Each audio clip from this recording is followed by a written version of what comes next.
Shop smart, shop S-smart.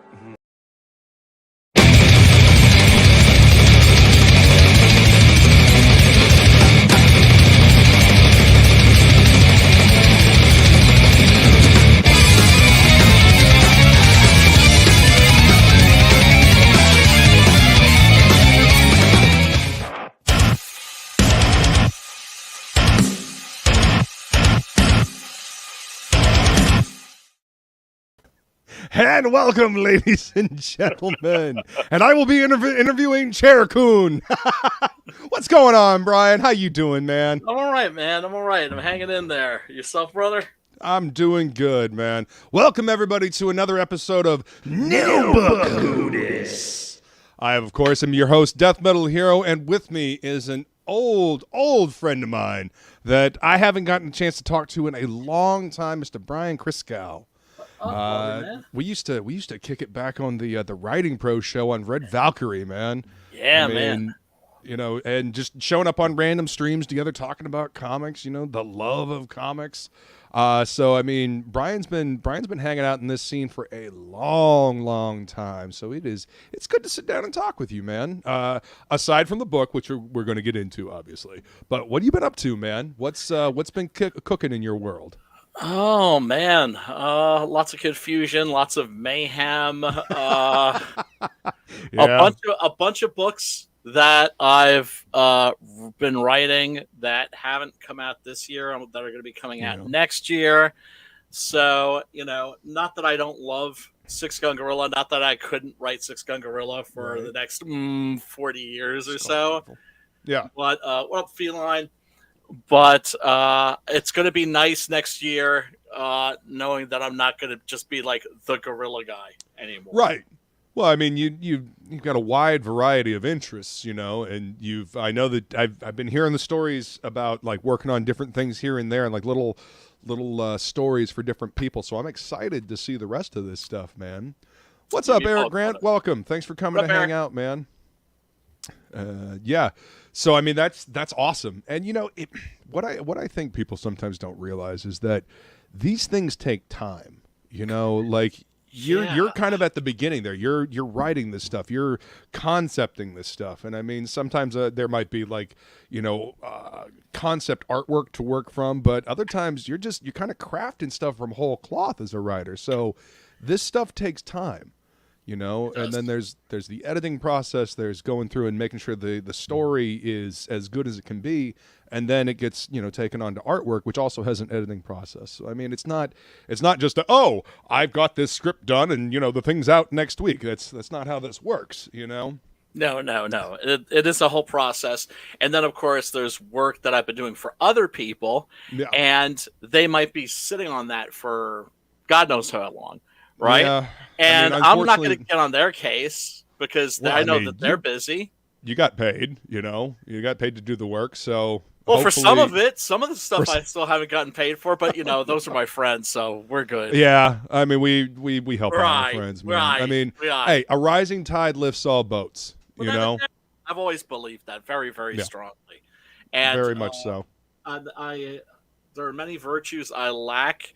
But one of them, one of the virtues that I don't lack is patience, and also I'm not greedy or you know, or selfish. I mean, no reason to be. No, it's completely retarded. You know, it's stupid. Yeah. That was one advantage I had coming up with like a really self-centered, selfish father. He was like my anti-role model. I'm like, okay, now I know how not to be. I'm going to be the opposite of that. Yeah. I mean, it's funny where we pull inspiration from the real world, huh? Absolutely. And sometimes you can take what would normally be a negative influence and turn it into a positive influence. Mm-hmm. We need negative role models too. Well, it's like that Alan Moore video you shared on Twitter. I guess maybe it was yesterday or something like that. The one that's been going around where Alan Moore's talking about how people need to read. They need to read bad books. Yes. You know, you need to read shitty content and watch shitty movies so you know what garbage looks like. you know, what a crappy story looks like. Yeah. Right. And to understand, like, okay, I know not to do this. And then he also mentioned the same thing that Stephen King mentions, which is that moment of inspiration that you get when you go, wait a minute, man, that's a piece of crap. I could do better than that. Well, shit, if this stuff got published, I can fucking do better than that. How many artists, how many musicians, how many writers, how many artists in any field are inspired that way? Exactly. You know, so many. This got published, this got put to CD, this got put to disc, this got put out there where everybody hears it, and it's kind of crap. That means I can do better, you know? Or to at least try to take inspiration from that. And then, of course, one of the things I also mentioned to people that are new to crowdfunding is that you can learn a lot from some of us OGs, not just from our successes, but especially from our blunders. Oh, man. Seeing how tight some of these campaigns are now. Yes. And I can see where people have learned from other people's mistakes, you know, especially the whole, like, getting a bunch of the book done ahead of time. Yes. You know, and Feline is absolutely correct right here. Can't have light without darkness. Yep. What is light without dark? Yes. You know?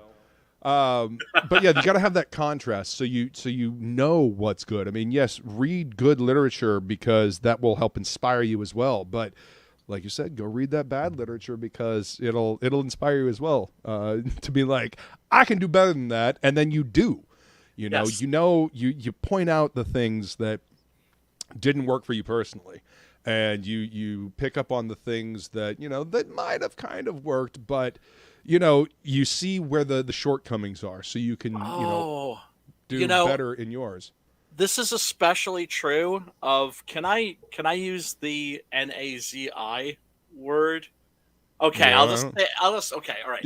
You mean the National Socialist Party? Yes, yeah. Okay. Yes. Yeah. Those fuckers. Yeah. Whenever there's a art gallery or a museum that wants up, to dirty fatty. put up old. Whenever there's a museum or a gallery that wants to do a display of National Socialist art, right? They get shut down, and that's always been the case. It always will be the case, right? And I always think that that there's a tragedy there because it is art that one can learn, especially artists can learn so much from. Yeah. Because it's educational and it's fascinating, not for what it is, but for what it isn't. Mm-hmm. The antithesis of what it is. It's sterile.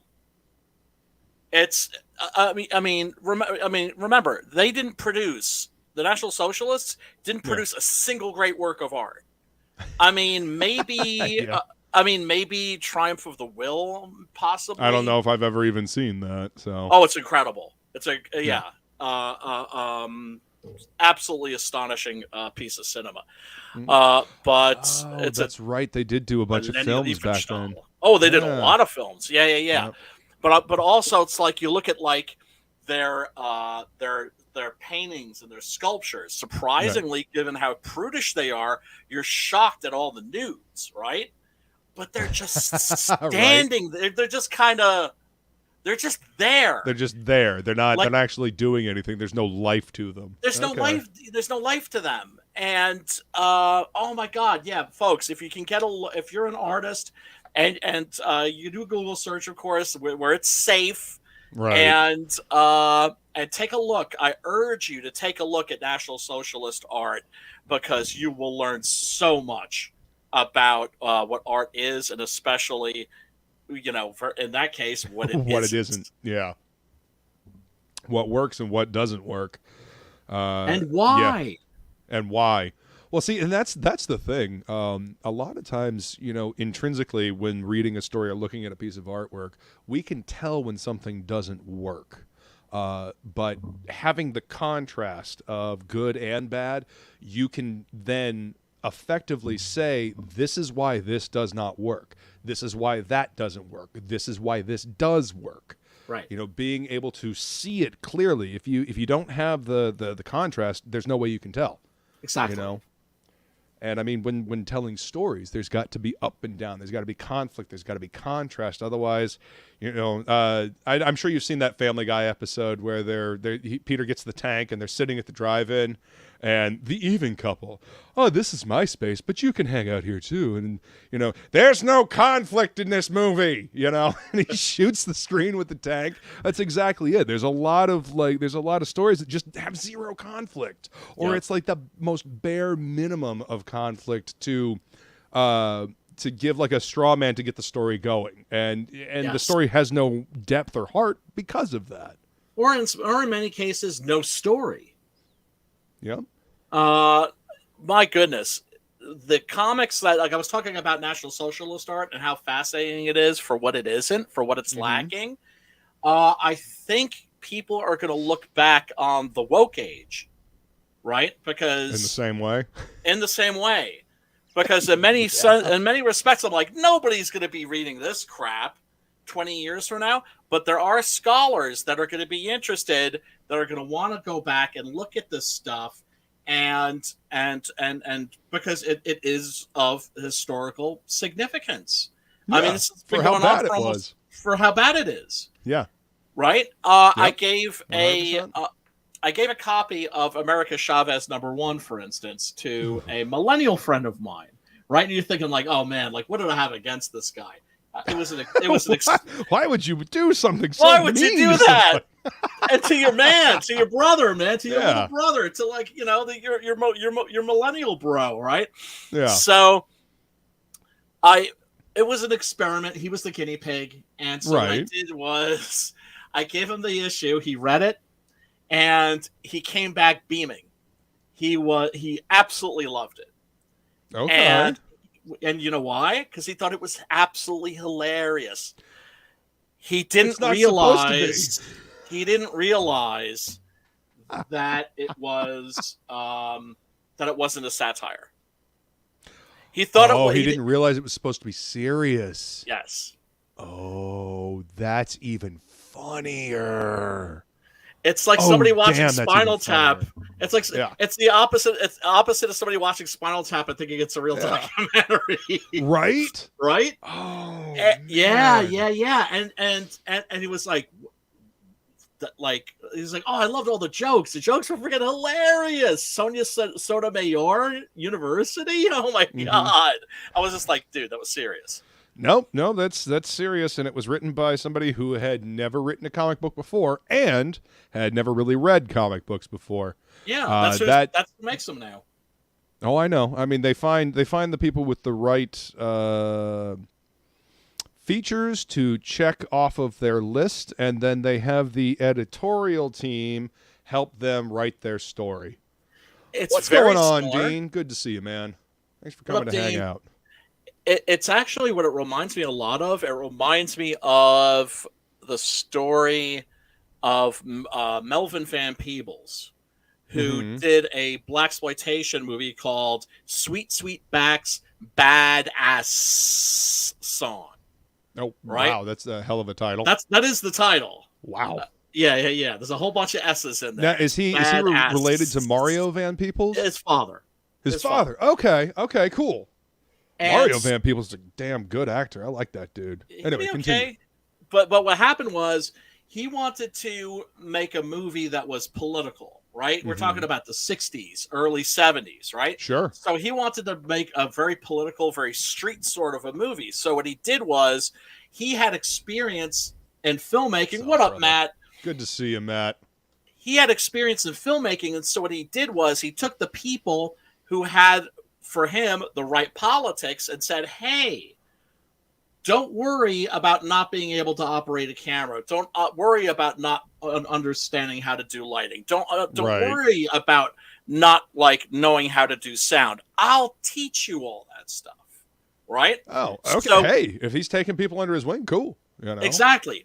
But what they're doing in the comic book industry is they're just getting the right people, but then they're not teaching them anything. No, they're not. They're not. They're not teaching them. They're just kind of throwing them to the wolves, and they're letting all of the backlash fall on them rather than, taking the responsibility to actually teach these people. Now, it could also be, I'm just speculating here, it could also be that some of these people don't really want to learn. They think that they know everything because it seems to be indicative of a lot of the younger generation, like, our age and younger, that seem to think that they know everything. Yeah. It could just be a symptom of youth. It could be a symptom of naivete. But yeah, so I'm just speculating that maybe it's also a disrespect for the medium. It's like writing comics. Well, hell, Shelby, what's up? What up, brother? Shelby? Love that dude. Yeah, same. But Lakem, what's up, brother? Good to see you, Lakem. What up, Lakem? And Steve Dye. What's going on, gentlemen? Steve, thank you for coming to hang out. Powerhouse and panel James tonight. Ryan. Jay Ryan, thank you. Chat. What up, Jay? Yeah. Good to see you guys. But it's deeply disconcerting when you see that they're hiring people that have an attitude probably like, oh well, it's a comic book. How difficult can that be? And then you look back at somebody like Mario Puzo, for instance, right? Who worked for Esquire. Yeah. And if you haven't heard this story, this is like one of my favorite stories, right? I'll be real. I'll tell. Go really for quick, it, man. Yeah, listen, we got time. Go ahead. So there's a writer at Esquire magazine, right, which has its offices opposite of the Marvel bullpen, right? So one day the Esquire writer goes over and he's like, "Dude, Stan Lee, I'm such a big fan. Oh my God, I love what you're doing here. Right." This is so great. I want to write comics. Like, I'm over there slogging away in the trenches. I don't want to be doing this. I want to be a storyteller. I want to do comic books. And so Stan is like, okay, write me like a fill-in script for Fantastic Four. Guys like, Fantastic Four? Yeah. That's my favorite. Oh, hell yeah, right? So a month goes by, 2 months go by. Stan calls the Esquire writer, up and says, "Hey man, like what happened to that script that you were going to write?" And he was like, "Bro, I'm so sorry. I really do apologize. I tried and I tried and I tried, and it was the most difficult thing I've ever tried to do in my life, and I failed miserably. So I think I'm going to do something easy, like write a novel." That writer was Mario Puzo, and that novel was The Godfather. Holy shit! Yes. Wow. Yes. I'm gonna do something easy, like write a novel. All right. So Mario Puzo says that it's easier to write a novel than it is to write a comic book. Absolutely. Also, and of course, he ended up working on the screenplay for Superman the movie. Right? The Richard Donner movie from 1979, Christopher Reeve. Except he left the project when I think they brought on Lorenzo Semple Jr. or whoever it was, or Tom Mankiewicz, and he wanted to have Superman fly around the world backwards and spin it backwards to turn time around. And that was not Mario Puzo's idea. Jesus. The first half of that movie that shows such love and such reverence for that character and the mythology, that's the Mario Puzo part. Right. Well, that makes sense. Another guy, Harlan Ellison. Oh, Harlan's great. Yeah, he wrote a couple of issues of Batman, and it was the most difficult thing I ever did. Oh, yeah. Yeah, writing for TV, I'm sure, is a lot easier because you have the actors to kind of pick up the slack. But when you're writing a comic book, planning all that out, and you have to give descriptions of everything to your artist. I mean, it's not easy. And you've only got a certain amount of pages. That's the thing. It's kind of like writing haiku. You've got to get your point across quickly and with as much efficiency as possible without feeling like it's rushed. Right.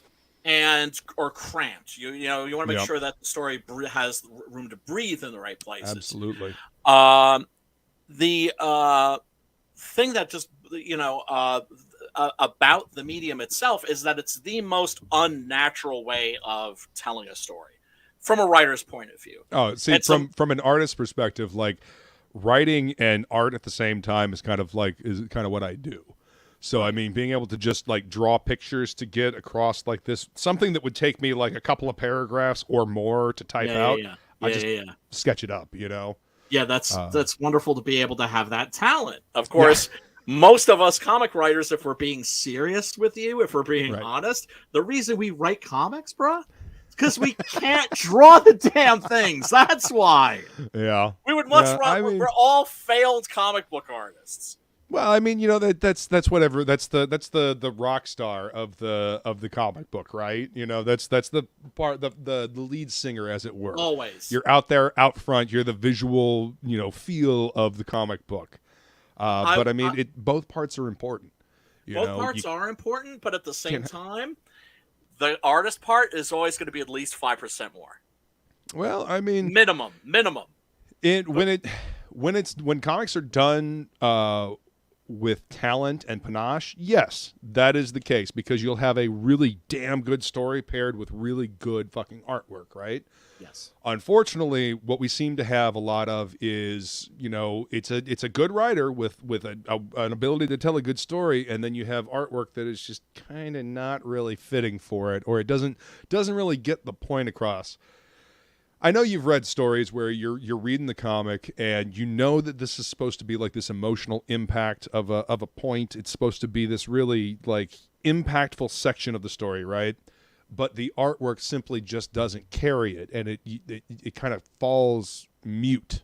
You know, the point doesn't quite hit as hard as it should have. Yes. I mean, the story's still there. Yes. But you know, I know exactly what you're talking about. Yeah. It doesn't quite have the impact that it should because the artwork doesn't quite carry it as well as it should have. Right. But I always feel that that the artists are the true rock stars, and that they should always remain the true rock stars because, well, I mean, gee, we don't have comic book racks anymore. We don't have spinner racks. A lot of us don't even have shelves anymore. My LCS doesn't carry comic books anymore. Oh, my Lord. But hypothetically, let's imagine we're in a world where comic book stores sell comic books, right? And I mean, I worked in one, so right, you know, they do still exist. Yeah, absolutely. Rare as they may be, they are, and I know that they do exist. It's just mine doesn't carry comics anymore. But That's if you're sad. walking, heartbreaking, really heartbreaking. But if you're walking down those aisles and on one of the shelves you see a comic and you pick it up and you open it up and you look at the artwork and you go, ugh, it's going back on the shelf. It doesn't matter how dope my story is. It doesn't matter how dope any of the writing is. If like you mentioned Family Guy before, I've never watched a single episode of Family Guy. Yeah. And I stopped watching like 10, 15 years ago, but yeah. Because I think the art is just ugly. Because I look at the art and it makes you go, ugh. Dude, I can't watch Squidbillies for the same reason. Like, I cannot stand that cartoon because of that reason. Or Super Jail, or any of the goddamn Cal Arts cartoons that have come out. Like Steven Universe and all that shit. It could fuck right off to hell.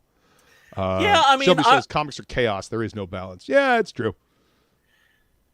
Being a writer in today's society, it's like specializing in shoeing horses. My advice, go to plumbing school. Maybe be a God damn. I mean, you ain't wrong, Steve, but damn, son. He's not. Let's see. Internal monologues without thought balloons? Yeah, neither is easy, but a comics writer faces more hurdles than a novelist. Yep. That is true. That is very true. I will say this, though. Out of all the writing that I've done in my life, writing novels, writing screenplays, writing short stories, poetry, whatever, right? Yeah. Comic book writing was the hardest to learn. Yeah. But once you get the hang of it, you're all right. Mm-hmm. Then you can just start busting scripts. Because you gotta think visually. You gotta retrain up here. You have to develop a whole new set of muscles without losing the old ones. Yep. Got to take what you know as a writer, and then you got to pair it with what you learn visually, and then that's where the fucking magic happens. That's where the alchemy happens. You know, that combination of storytelling and visuals that is also storytelling. Well, I think the real magic, the real alchemy, comes from the collaborative process. Mm-hmm. the biggest advice I always give to newbie writers is trust your damn artist. Trust your damn artist, and don't be so precious with your script. Don't be that person that's like, oh well, okay, well your idea is cool, but my idea is cooler because it's my idea.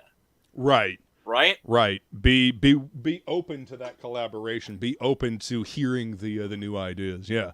And not only is that going to make your comic book better, but hey, those little things, that all happens behind the scenes. So, for instance, if Preston Acevedo comes up with an amazing idea that makes my comic 100 times better, and then somebody comes up to me at a convention and says like, "Oh, that page that made the whole thing," I'm like, "Yeah, that was my idea." Yeah. No, I would never do that.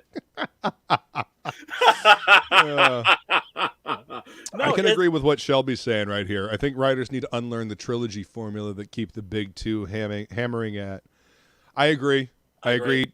Not all stories fit into a trilogy format, and just because it worked for Star Wars and Lord of the Rings and all that shit doesn't mean it's going to work for your story. Oh my God. And then George R.R. Martin, who I've been a fan of since I was like in high school. See, I've never read any of his books. Oh my God. His science fiction and his horror stuff. Oh, actually, I have read some of the comics that has been based on his books. Some of the horror comics that have been based on his horror stories, and they're fun. But I've never read any of the Game of Thrones books, the Song of Ice and Fire. And I'm kind of glad now. Well, first two. Here's the thing. Right. Here's just real quick about George R.R. Martin. Right, wonderful, wonderful guy. I used to correspond with him. Cool. I was a young writer. He was giving me advice. Always very open. Always very friendly. That's humble as fuck. Right, humble as fuck. And I still have some letters and postcards and crap from him. And a whole bunch of signed books. And my goodness, the thing about the guy is that he always played the market. That's to say science fiction's selling, he was writing science fiction. Horror was selling, he was writing horror. Those aren't selling anymore, either of those. Fantasy is selling, he writes fantasy. But, and here's the key, he loves all of those genres. Yep. As I do. Oh, yeah, same. Right? So it's not like, oh, I'm just going to do this because even though I'm not, it's like all the people at the 2017 or was it 2016 New York Comic Con who in Independence Alley where like my comic ruled and destroyed. Because it was something different. It wasn't just like the same run of zombie comics. Because every other comic was a zombie comic. Yep. Dude, fools. Zombies are so passé anymore. It's ridiculous. I have a monster story that I'm working on now that was strictly a zombie story, a zombie comic. Yeah. And I was like, nah, fuck that. There are too many zombie comics out now, and everything, of course, gets compared to The Walking Dead, which the first 7 issues of The Walking Dead were great. The rest of it, fuck that shit. Like, I gave up at issue 50. Like, I literally was in a room full of people. Like, we were all reading The Walking Dead. Everybody had read it before me. And I'm reading issue 50. And, Rick and Coral are in the house. And, I'm reading it. And Rick's like, do you hear that? Do you hear that? And he starts running through the house. And I stuck my finger in it. And I was like, wait a minute. They're too cheap to put sound. Oh, hold on. I know what's happened. Rick is losing his mind. It's going to be his dead wife on the phone, and I'm going to be done with this book forever. I literally stuck my finger in the book, held it up, and said, this is what's going to happen at the end of this book, and I'm going to be done with this shit. After that issue, that's exactly what happened, by the way. After that issue, I never touched another episode or issue of Walking Dead. Like, never did. I was done. It was done. That's when it went flood.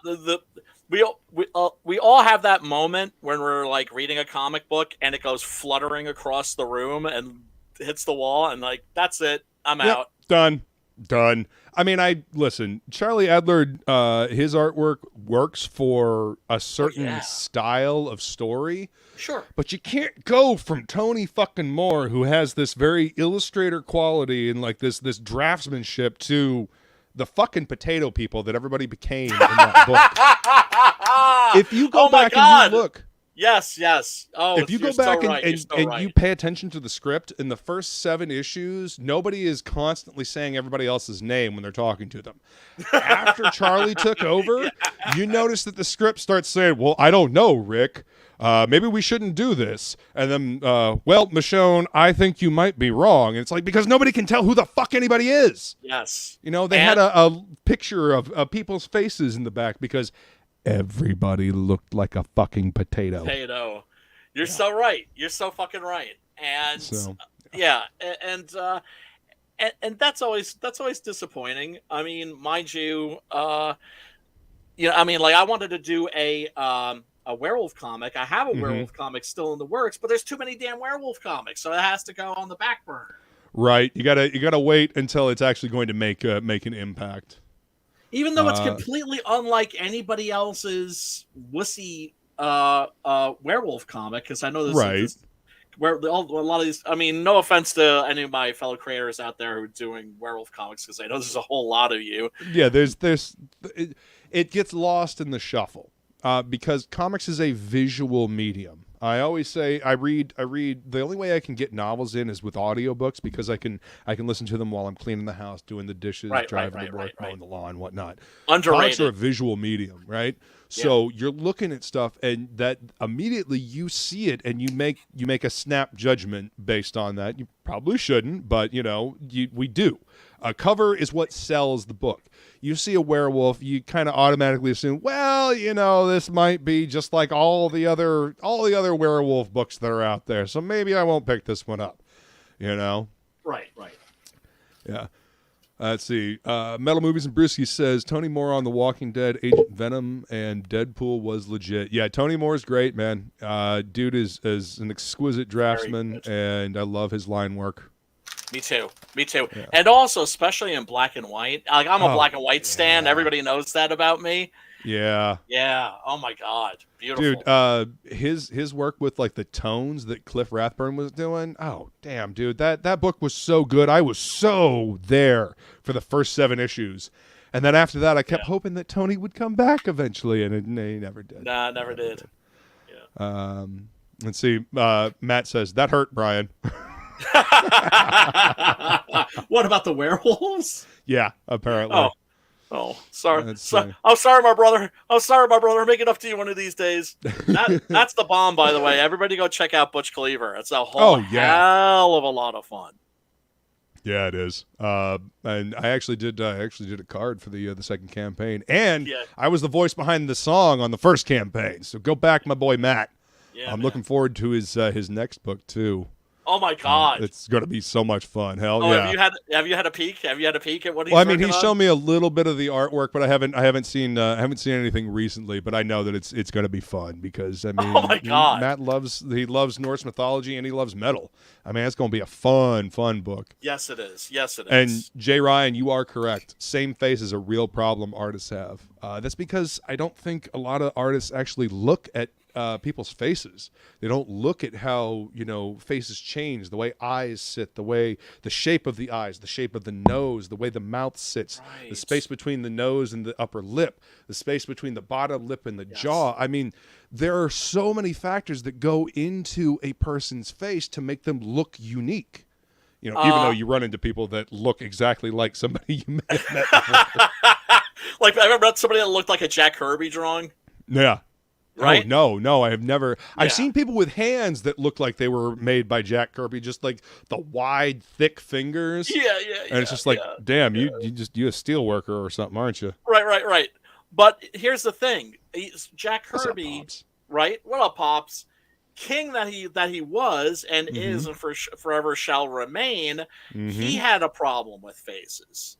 And the whole same face thing. In the 70s, for instance, his stuff was already starting to look very dated. I remember as a kid, one of my friends saying, like, I'm not that into Kirby. Everybody he draws looks like a robot. And I mean, I totally see what they mean there. I mean, when I was a kid, I didn't appreciate Kirby either.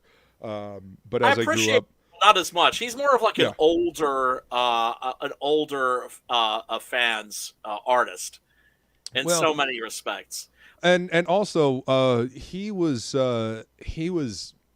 drawing like 4 or 5 books a month when he was doing that. So I mean, all that stuff. I know. Just kind of runs together. So I mean, I'm sure that had something to do with it. Oh, sure.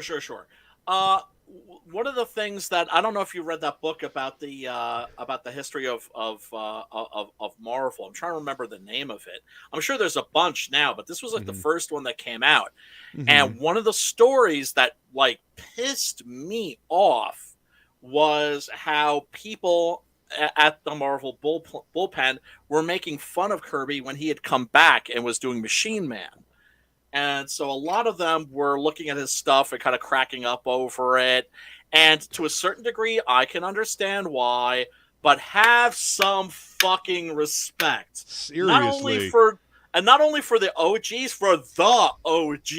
It's king. like, you mother effers. You wouldn't even be sitting here. You wouldn't even have a job if it wasn't for that old man over there. Wouldn't be half the goddamn characters in the Marvel universe without that man. Like, show some goddamn respect. Yes.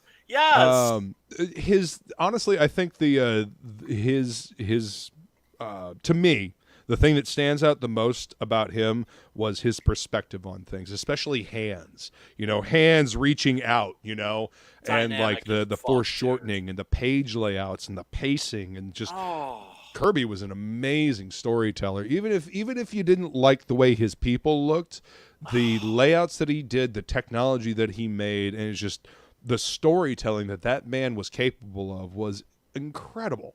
Yes. Blowing people's minds back then. Yes. Because nobody had ever done that. No, he was responsible for creating so much of the visual vocabulary. Yes. Of comics. It's kind of like the same way that when you look at like really early cinema, it's theater that's being filmed. Right. And then you start to look at some of the Russian films. You look at the German films, like the old German silent movies, like Dr. Caligari. Oh, dude, Caligari's fucking great. It still looks modern. There's something about that movie. When you watch it now, it still seems modern. Well, they were experimenting. They were trying different things. They were using this new medium that they had discovered, and they were trying to push the envelope as storytellers. They're filming this. This is on film, so they don't have to worry about like the fixed perspective of the audience. They can do different things. They can change the shot. They were trying different things. Right. Yeah. And Kirby was one of those guys for comics. Yeah. And, and of course, just the sheer dynamism. One of my earliest memories is of reading a Fantastic Four comic in the back of my parents' car. It was one of those big 2-page spreads. Oh, right? Yeah. Where I think it was a character named Machismo was just like wham, just like hitting the thing. Yeah. And just the dynamicism, like you said. You felt the impact of that confrontation. Yes. You felt the power of the characters because it leapt off the page at you. Yeah, man. It wasn't just artwork. It was a graphical quality to Kirby's stuff as well. That's why his stuff gets it gets reprinted over and over again because there's still that emotion, that power behind it. Shelby says the trick is to draw 78 teeth so nobody notices the same face over and over. I mean, Shelby would know. I mean, Shelby's been doing this for a long time. Yeah, he has, man. I'd love Shelby to pieces, man. Got to meet him and his lovely girlfriend at the time, now wife, at awesome Chicago Comic-Con. I think like 8 or 9 years ago. Right on, man. And they were just an incredibly charming couple. Hell yeah, dude, that's awesome. I hope to get a chance to meet all of my CG brethren and sister. We're going to make it happen one of these days, man. We're going to make it happen one of these days. But watch out, people, because you especially, Luke, because I'm a hugger. That's fine. I don't care. I mean, I gave Luke Stone a hug, man. Like these are my people. These are my people. Yeah, man. I ain't worried about shit. Dude, because that's the thing. And you detect it from people that are just passing through, and the people that are down for this, that are coming from the heart, by the love that we share for this medium. 100%, man. And what a special thing it is, and what a privilege and a joy it is that, holy crap, dude, we get to make comic books. Right? Exactly.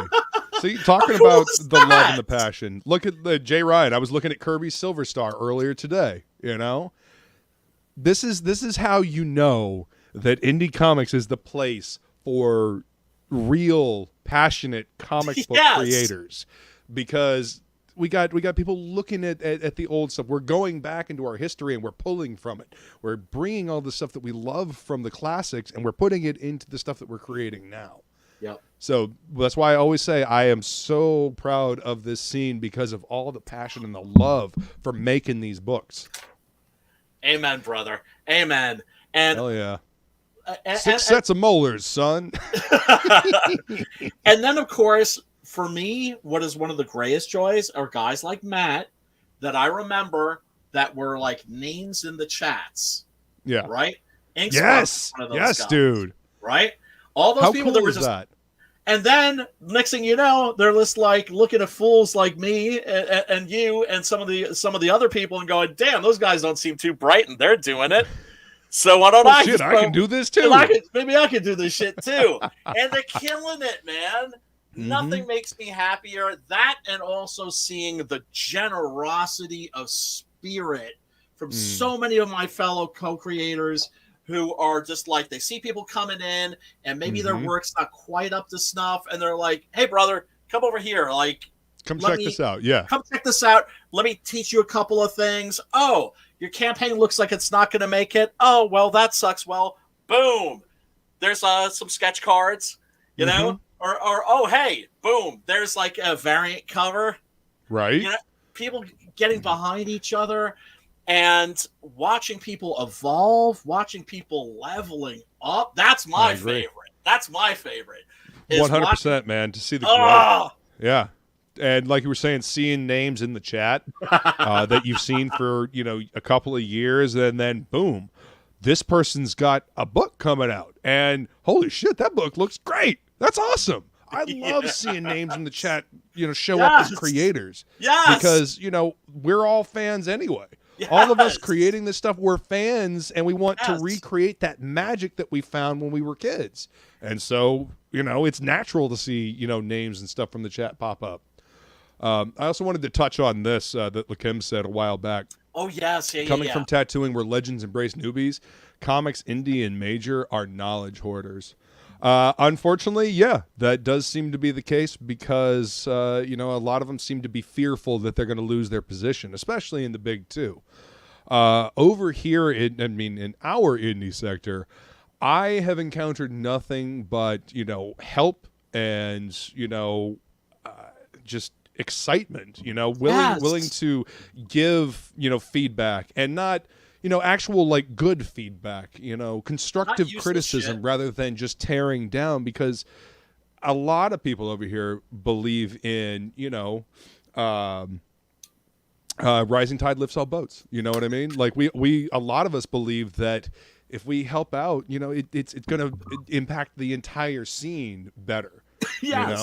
Yes, and it is. The more good content we have over here, the more eyes get pulled over here, the more there is for people to investigate over here.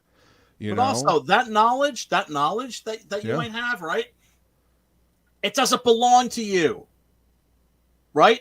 It's like nothing makes me angrier than when I see people that are very knowledgeable on a subject and they lord it over others. Oh. What good is knowledge if you're not going to fucking share it? Thank you. And libraries, hello. And especially because, like I said, it doesn't belong to you. It's not yours, right? Yeah, you don't own that knowledge. You didn't discover this. No. Chances are somebody discovered this a long time before you did. Exactly. And then you discovered it, and a bunch of other people discovered it. Always, always, always share knowledge. And people that don't share knowledge like that, like LIIIIVVVEEE was saying, they're insecure motherfuckers. I agree. They're deeply insecure people. Like a guy that you could tell that isn't insecure is somebody like Guillermo del Toro, right? Oh, who's very happy. I remember seeing, I think it was the orphanage or something like that. seeing footage from the premiere of that, and what he did was he took the director, and Del Toro's not a big dude. He's kind of like Sim. He's like short, but he's wide like Wolverine. Right. So he picks the director up and he puts him up on his shoulders and starts running around with him. And I'm thinking, that secure motherfucker. He must have like a dick like 3 feet long. He's happy doing what he's doing, man. He loves what he does, and he wants other people to experience that joy as well. That is the impression I always get whenever I see anything from Guillermo del Toro. He is just excited to be doing what he's doing. He loves being a storyteller, and he wants other people to experience that as well. Yes, you know? But to see him running around and not going... Seth, good to see you, brother. Not going me, but going this guy, this guy, this guy. Yeah. Right? Exactly. Like that's somebody that's secure in that's secure in their talents. Exactly. They're not worried about somebody coming in because they know that nobody can do what they do like they do it. You know? Stephen King. The only reason we have Evil Dead anything is because of Stephen King. Really? I mean, yes. I'm looking at my Evil Dead poster right over here, and it's got a quote from Stephen King, the most amazing, the most ferociously original horror film of the year. Yes. Yeah, there are only 2 movie posters in my living room. One is the original Evil Dead. The other is the original Night of the Living Dead. I have the issue in this room, possibly. I don't know. I'll look for it. But I have the issue of Twilight Zone magazine, in which he wrote an essay about Evil Dead, because what happened was because what happened was he went to the Cannes Film Festival, and fuck you, Pops. Knowledge whores. Jay Ryan's trademarking and copywriting everything he knows. So he goes to the Cannes Film Festival. I'm not sure for what, probably one of the movie adaptations of his novels, and so. Stephen King, being Stephen King, the guy who says, like, if I go to a movie theater and there's like 20 movies playing and Leprechaun, I'm sorry, I'm going to see Leprechaun, right? Well, to be fair, King loves bad movies. Yes. So, he is a professed bad movie lover. Yeah. Some people have a sweet tooth. He and we have shit tooths, right? Well, I mean, I hosted, I did the whole Elvira thing, right? I did the whole weird movie like TV show where I hosted like old like cheesy B black and white movies. Oh yeah, I used to do a show called Surreal Cinema back in the day. Dude, you need to resurrect that shit or like upload those. I got plans, trust me. All right. This is actually the first anyone has heard about this, but yes, there are plans in the works. Oh shit! Oh yeah! Oh shit! You heard it here first. That's right. So King goes to a screening of a movie called Evil Dead because he's looking at all the titles. Evil Dead, that sounds like my kind of shit, right? So he goes to check it out, and he loves it. He's floored by it. And then he finds out at the end of the festival, there's no buyers. There's no distributor. Oh, nobody, no shit. Okay. Nobody wants it. Nobody except you, beautiful. Wants Evil Dead. So, what does he do? He goes back to the States and he says, "This is bullshit!" And he writes an article for Twilight Zone magazine saying, like, this is the most ferociously original horror movie of the year, so on and so forth. And it's an amazing movie. As of now, it doesn't have a distributor. Any takers? ? New Line Cinema picks it up. Next thing you know, I'm going to see it, and on the marquee it says, in quotation marks, the most ferociously original horror film, Stephen King. Nice. Well, thank you, Mr. King. I appreciate that because Evil Dead is one of my favorites. Well, he's Evil Dead, Evil Dead 2, Army of Darkness. Hell, I even like the TV show that they did. The remake was good. Okay. I like the remake a lot more than I thought I would. I actually thought it was a solid horror film, right? Yeah. It doesn't have the charm of the original, but it's not made in the same time period. You know, it's a different style of film. But here's the thing. I've never been a big fan of 2 and 3. Right. Right? because to me, you see in the it is kind of fascinating. If you look at the Evil Dead trilogy, you see like the peak and the decline of 2 is the peak of the 80s horror movie, right? Because okay, yeah, I see what Evil you Dead mean. comes out, it's awesome. Evil Dead 2 comes out, it's awesome. Yep. But there's a little too much comedy. Yeah, they pushed the comedy a bit more, and I mean, Evil Dead 2 is essentially just kind of a remake of 1, but with a little bit more humor. Yeah, and a bigger budget, and that awesome fucking ending, right? Yes, and that Twilight Zone-y ending. Yeah. By the time you get to Army of Darkness, I know Army of Darkness has its fans. I've never been one of them because I'm like, where's the horror? Where's the horror? Yeah. I bought a ticket for a horror movie. Right. I'm watching a comedy. It's good. It's very well made. Yeah, it's fun, you know, but and it's got not horror fucking elements. Evil Dead. Yeah. No, the first Evil Dead, I mean, and that's the reason why I have the poster up on my wall, because the first Evil Dead is just it's concentrated horror. Like it's supposed to creep you the fuck out. Yes, it's a proper fucking horror movie, right? Exactly. And Army of Darkness is kind of just like taking horror elements and making a fun, you know, fantasy movie with it. Right. Humorous, slightly horrific fantasy movie. And what happened? It was the same thing that happened to the Italian westerns. They turned into comedies, and they died. And then what happened to horror in the 80s? Yep. The horror movies turned into comedies, and then they died. Yep. Well, I mean, they took the schlock of the 70s and the early 80s, and then that transformed into like kind of the humor and it's almost gross out humor with all the blood and gore and whatnot, but it's not. You don't really take it seriously. You know, you're not going to be scared out of your wits. It's not like the Texas Chainsaw Massacre. It's not like the Night of the Living Dead. It's not out to get you. Right? No, I mean, like Jason Takes friendly. New York. Like nobody took that movie seriously. No, you're not meant to. And you know what? And that's fine. But I think we're seeing the same thing. This is my genius theory, where actually that's not genius at all. I think it's actually really, really obvious. What we're seeing now is the same thing with the superhero movies. We're seeing the same thing with the Marvel movies. Yeah. Those are all comedies now. Although evidently, Black Panther 2 is more like a funeral dirge from what I hear. Yeah, I mean, whatever. I mean, maybe they're mourning the death of like good superhero movies, because we really haven't gotten a decent one since Endgame, at least in my opinion. I didn't even like Endgame, but it's a masterpiece compared to the one before it. Infinity War was better than Endgame. Endgame was just the capper. Right. Yes, and I mean, Endgame felt superfluous to me. Yeah, right? Yeah, no, I can totally see that. But it wasn't shit. It wasn't, like, I mean, Taika Waititi should be flogged.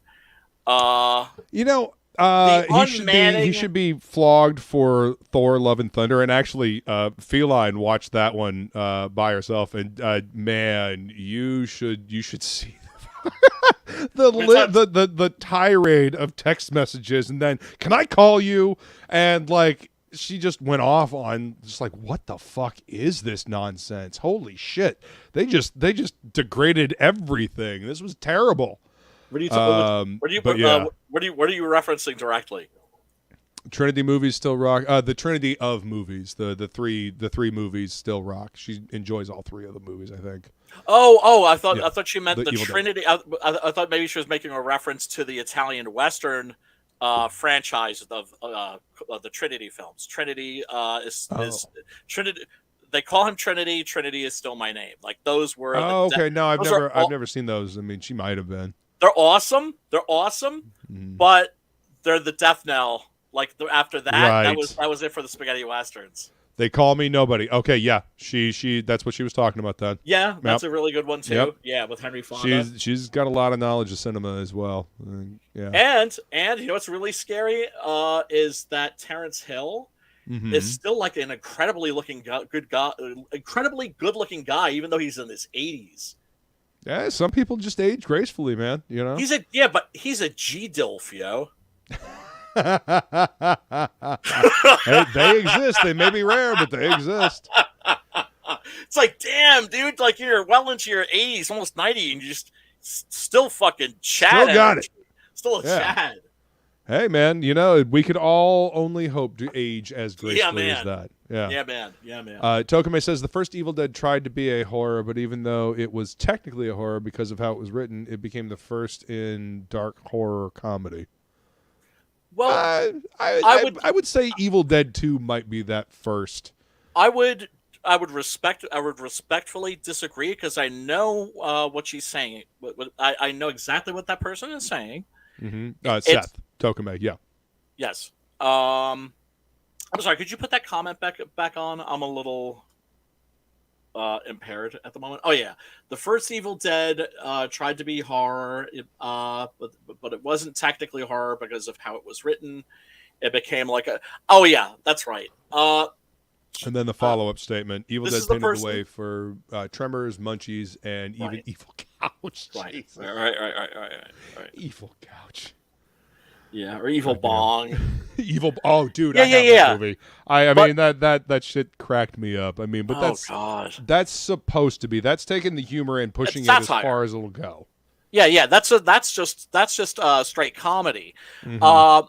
But yeah, I would with a horror tinge. I think Evil Dead has moments in it that are clearly humorous, but it's not outright slapstick.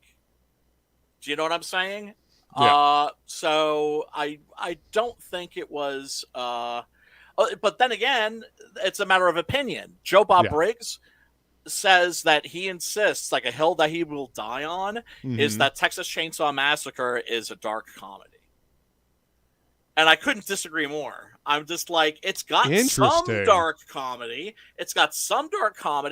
But what's its mission statement? Its mission, its goal is to make your skin crawl. It's to get you. It's not. And the first Evil Dead, it's not a nice movie.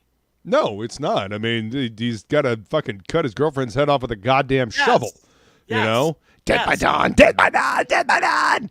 Oh, fucking awesome. Swallow your soul, swallow your soul, swallow your soul. Yeah, man. I mean, the camera angles, like the going through the fucking woods, like that is a Sam Raimi trope. You know, that is totally Sam Raimi. That first person perspective of the camera. That wasn't a Steadicam that they had. I remember reading this as a kid. I remember all the shit I read in like my old Fangorias and Star Wars. Famous Monsters, Castle of Frankenstein, all that shit, right? That's like all the useful knowledge that should be up here. There's no room for it because it's all filled up with that shit. Man, I hear you. I got so much useless, like old school comic knowledge that there's no room for anything else to fit in there. Yeah. We all have our area of expertise, and for me, it's horror movies. But what got me into comic books? What got me into comic books in the first place? Was the Marvel monsters. Oh dude. Comics about monsters? Okay. Yeah. And then of course you just end up falling in love with the medium, and then it's just like any other medium, like novels, like TV, like movies, like 100%. Whatever. Yeah, because they're telling those fun stories. Old Dirty Fatty says, I want to be a head in a jar with a robot body when I get super old. That'd be metal as fuck, Right? Retro as fuck, but metal as fuck. Yeah. Like something out of Fear Agent. Oh, dude, Fear Agent was such a goddamn good book. So goddamn good. Dude. Oh, dude, I have all 4 of the omnibus collections and the entire series in single issue. Like Tony Moore and Jerome Alpena. Fucking please. With Rec Remender writing it. Oh, God, yes. Yes. Yeah, that whole series, it hits everything. It hits horror, sci-fi, fantasy. Like, it's so fucking good. Pathos, comedy. Yep. It's masterful. Good characters, fantastic story. But do they even still make comics like that anywhere? It's rare, few and far between. You're more likely to find something like that over here in this indie sector that we have. Without a doubt, because that's the thing. It's like I'm so tuned into what's happening over here. I've completely tuned out to what's happening over there. Yeah. And that that has. I'm not proud of that. Do you know what I'm saying? It's like just a natural being process. a dude working in a comic shop like that and seeing the slow and steady decline of everything that I fucking loved about comics just disappear over the years. Dude, then have people come in and ask, "Well, hey, you work here. What should I check out?" Not a goddamn thing that's on the wall. Here's a list of like indie comics that you should go back that you'll enjoy a lot more. So bad. But I couldn't say that. Say that. I know. And I've heard you tell this story before, and it's agonizing. Well, it is agonizing. Man. Oh my God, because your customers are right. You're just like, you're happy to see them. They're happy to see you. Talking about the old school stuff, talking about the back issues, talking about the things that we loved. So I haven't collected comics in a long time, and I'm kind of starting to get back into it. What would you recommend? Staying away from anything that Marvel and DC put out, for one. 2, here's a list of small publishers that are still putting stuff out in previews. God bless them. You should check out the stuff that they're putting out. And, yeah. I like, let's see, From 7 to Eternity. I don't know if you read that one. That's another Rick Remender with Jerome Opeña. Dark fantasy adventure story. So fucking good. No. That's a team put out by there, Image. You man. should check out From 7 to Eternity. That book was fucking great. Let's see, what else? Port of Earth by Zach Kaplan. What if aliens came to Earth and they helped us instead of tried to invade us? That was a good one. Really great art. Jesus. What else? There was what am I looking at over here? What's the name of it? There was another one by Zach Kaplan that he did. It was about the world. The world unfortunately moved closer to the sun, so the sun comes out and it scorches the top of the earth. Right. So humanity lives underground. But there's a serial killer that's dragging people up to the surface and leaving them outside to get burned. And then they leave these cryptic, like, spiritual verses on the wall. Eclipse. That's what the name of it was. Eclipse by Zach Kaplan. That was another good one. A rare gem in this sea of mediocrity. You know? One that I'm really looking forward to is Original Hate by Ben Templesmith. Oh, Templesmith's always good, dude. I love his stuff. Isn't it interesting? It's just like they're like all of these cats that like they're all doing Indiegogos, Kickstarters, and shit. Nobody, because I mean, why? Like, I mean, think about this, man. They had George Perez. They had George Perez, and George Perez. Those last years of his work, we were denied because they put him in a situation where he was like, you know what? I just don't really feel like hanging out here anymore. Peace. Yeah. I mean, I understand that. See, I always tried to I don't know, make I always did my best to make everybody feel welcome because growing up, that's what I always wanted. I always wanted more people to be interested in comics and be actually interested in comics, not just because, Marvel and DC are well known now. Like, so you were never stories. You were never like a Kim's video clerk. No. Like, you know about the comic shop guy in The Simpsons, like, worst book ever. I'm an elitist asshole. Don't touch anything in my store. No, fuck that. No, I never wanted to be that fucker. Right, because you understood like I wanted to be you had antithesis of that. Yeah, right. You understood that you were acting as an ambassador.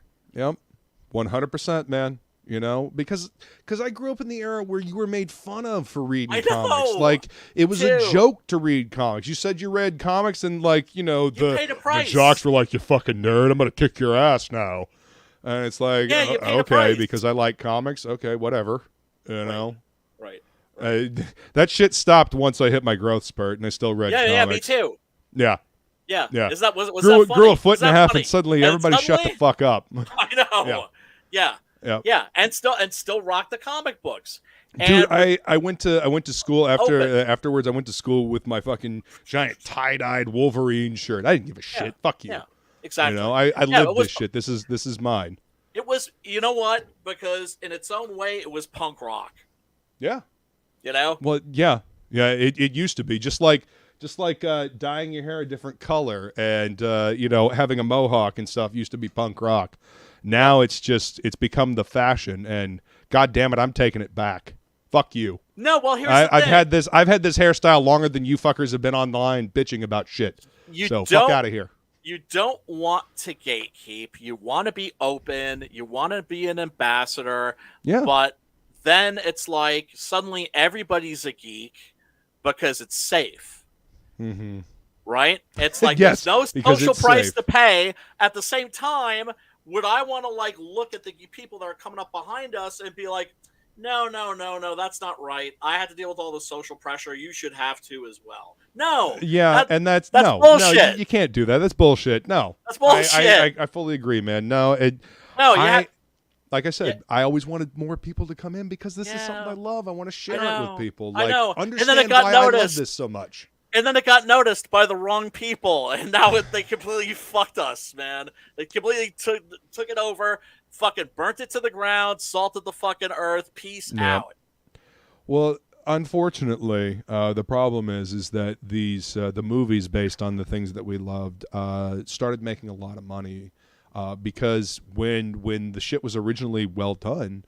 You know, the first Iron Man movie. Oh my god! You know, the first Captain America movie. I know some people hate that movie, but I love the first Captain America movie. I thought the tone and the setting, like the same dude that directed The Rocketeer. I know. I was disappointed.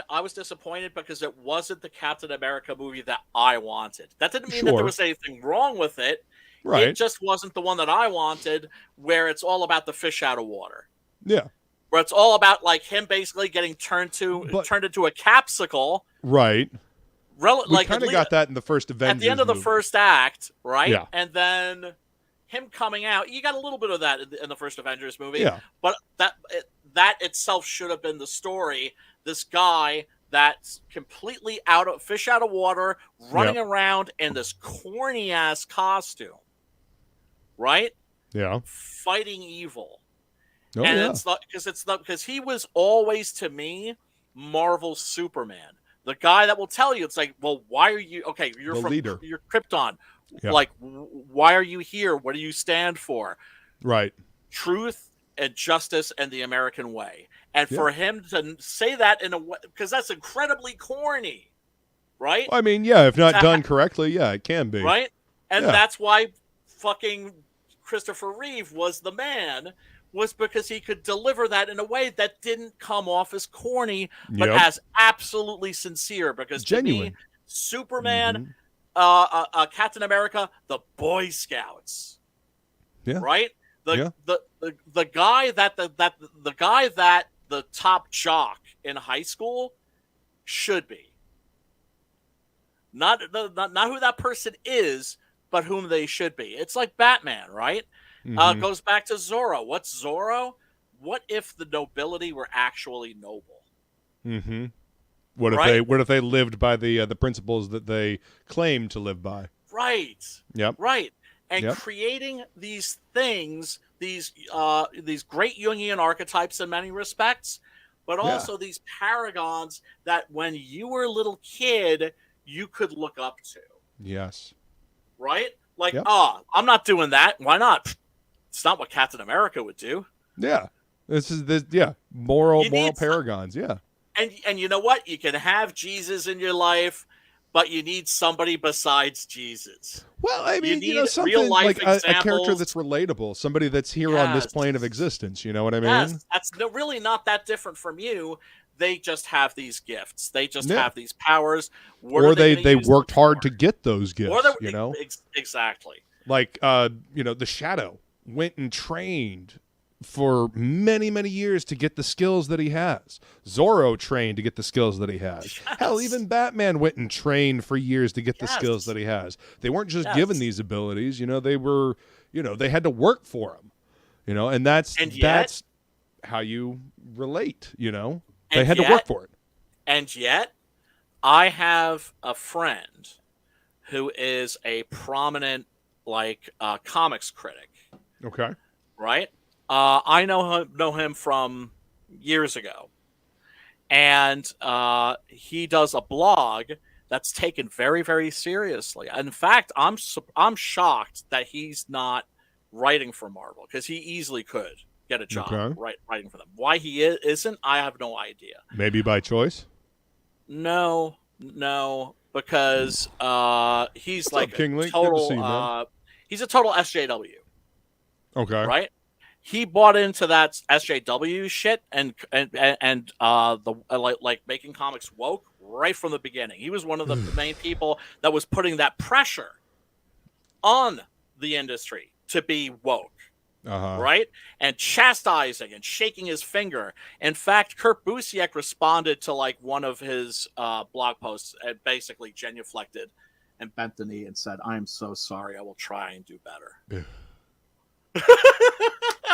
Unless it's something that is like blatant, like racism or blatant hate. Like, come the fuck on. These are comics. Right. We're allowed to have fun. People are allowed to be real. And listen, as much as you may not want to hear this out there, SJWs, gay people, LGBTQ people, they are people. They are not perfect paragons of whatever. They're actual legitimate people with hopes, fears, dreams, and real lives. They're not these cardboard cutouts that you try to make them. Yes. That's the thing that I find so goddamn infuriating about a lot of this stuff is treat them like people. Treat them like people. They have foibles. they have vices. They have problems. Like, they're real goddamn people. Some of the most messed up and wounded people that I've known who've also been just, incredibly, like, beautifully wounded people. Yeah. Right? And treat them like freaking human beings. Depict them as human beings.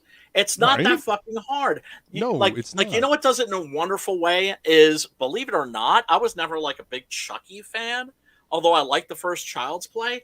The fucking Chucky series, man, is on point with this shit.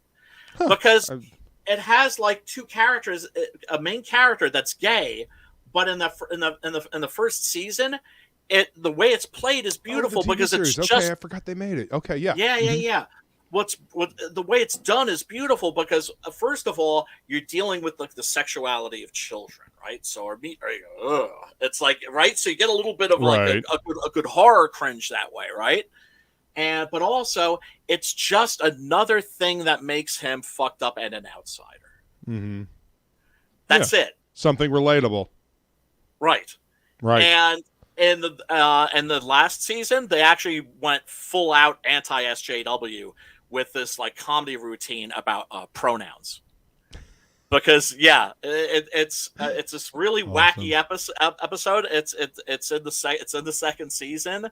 Okay. And there's basically where you have a bunch of celebrities who are literally contemplating murdering this like off-duty cop because like he doesn't understand the whole pronouns thing. And I'm just like, so it's just like calling it out for what it is. The Boys even did that.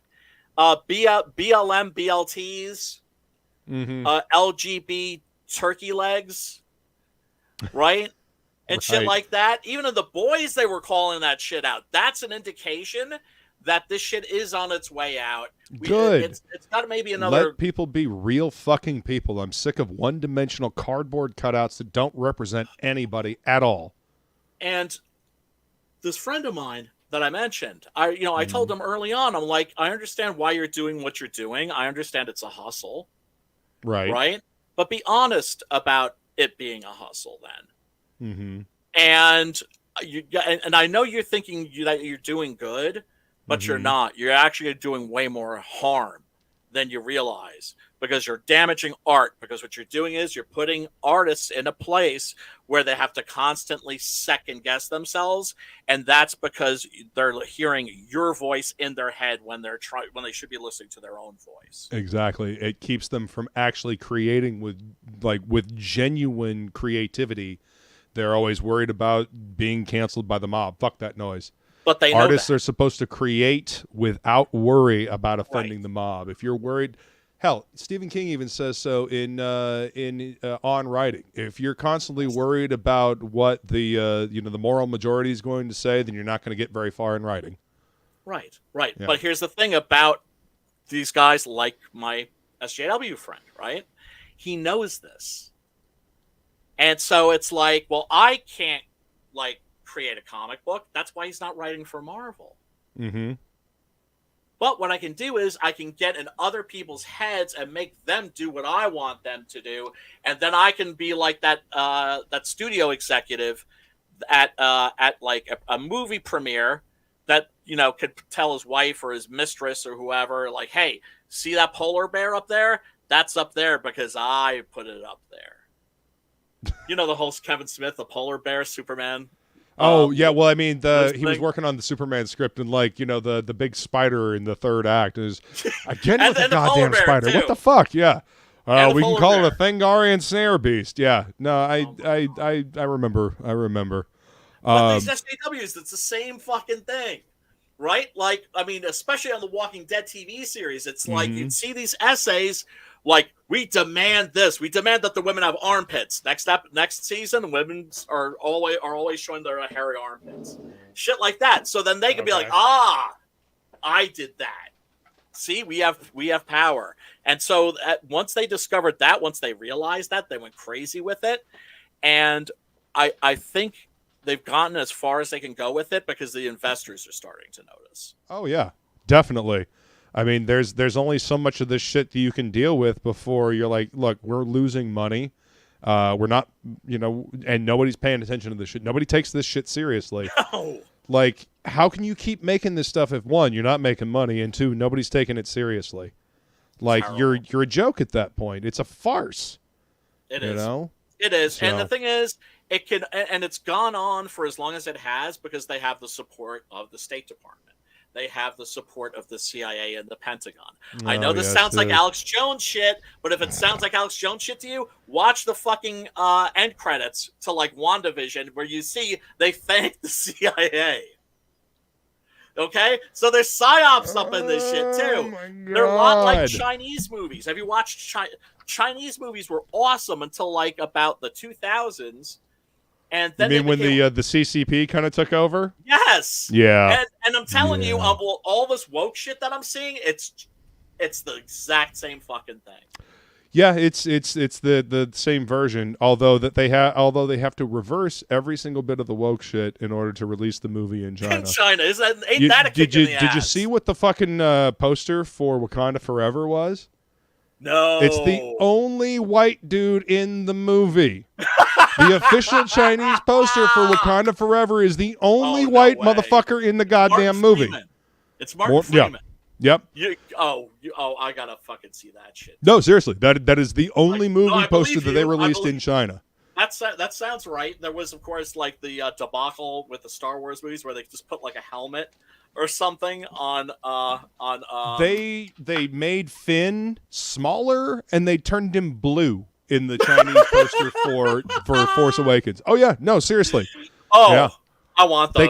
They cut out the two women kissing in the Star Wars movie as well. Right. Because they know that China's not going to let that shit into their country unless they change it. Yes. So they're not doing this for any kind of genuine reason. They're doing this because they want a fucking virtue signal, and they want your dollar over here, but they also want those dollars over there. They just want your money. And this is not. I will take genuine characters. And my woke friends, they do not get this. They do not get this. Now, I don't know if you have any woke friends, and people, please talk to your fucking neighbors. Don't be like an SJW that's going to tell you don't talk to your neighbor because they voted for Trump. Do not. If you have neighbors that are woke, try to.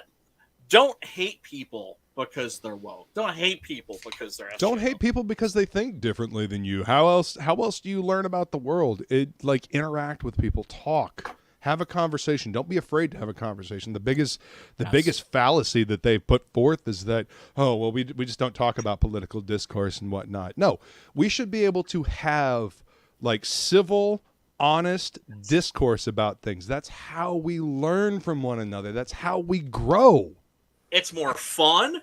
It's more interesting. That's the thing that really gets me about like the whole SJW mindset. Is just like, Christ, that's got to be boring. It really fucking does. Everything's got to be so goddamn bland. same thing like that like back in my punk rock days. You looked at the at the right establishment, right? You looked at Republicans. You were just like, oh my god, you guys just listen to Lawrence Welk. Y'all boring ass motherfuckers. You boring ass motherfuckers, right? And now it's just like the same thing. It's on the left. And people want to tell me Clown World isn't a thing. What effort? Go fuck yourselves. Well, because tribalism keeps people from having to think too deeply. Yeah, it does. Thinking too deeply oftentimes reveals things that people would rather not deal with. Unfortunate truths that they would rather not see. So they stick their head in the sand and they choose not to see them. At least that's what it seems to me. It's very discouraging, but you know what? Have faith, everybody. The pendulum swings back and forth. It will. Yep. It's media filler, multinational corporations who have so much money they can sell a bad movie and still make a profit off of it. Any product, any concept will eventually make money. I mean, if they put enough behind it and they have enough people brainwashed into thinking that it's good, they spent an entire decade making good shit, and then Disney came in and took that, and now they're just stamping out corporate fucking mandated horse shit that everybody just keeps eating up, and it's all awful. Except people aren't eating it up as much as they used to, are they?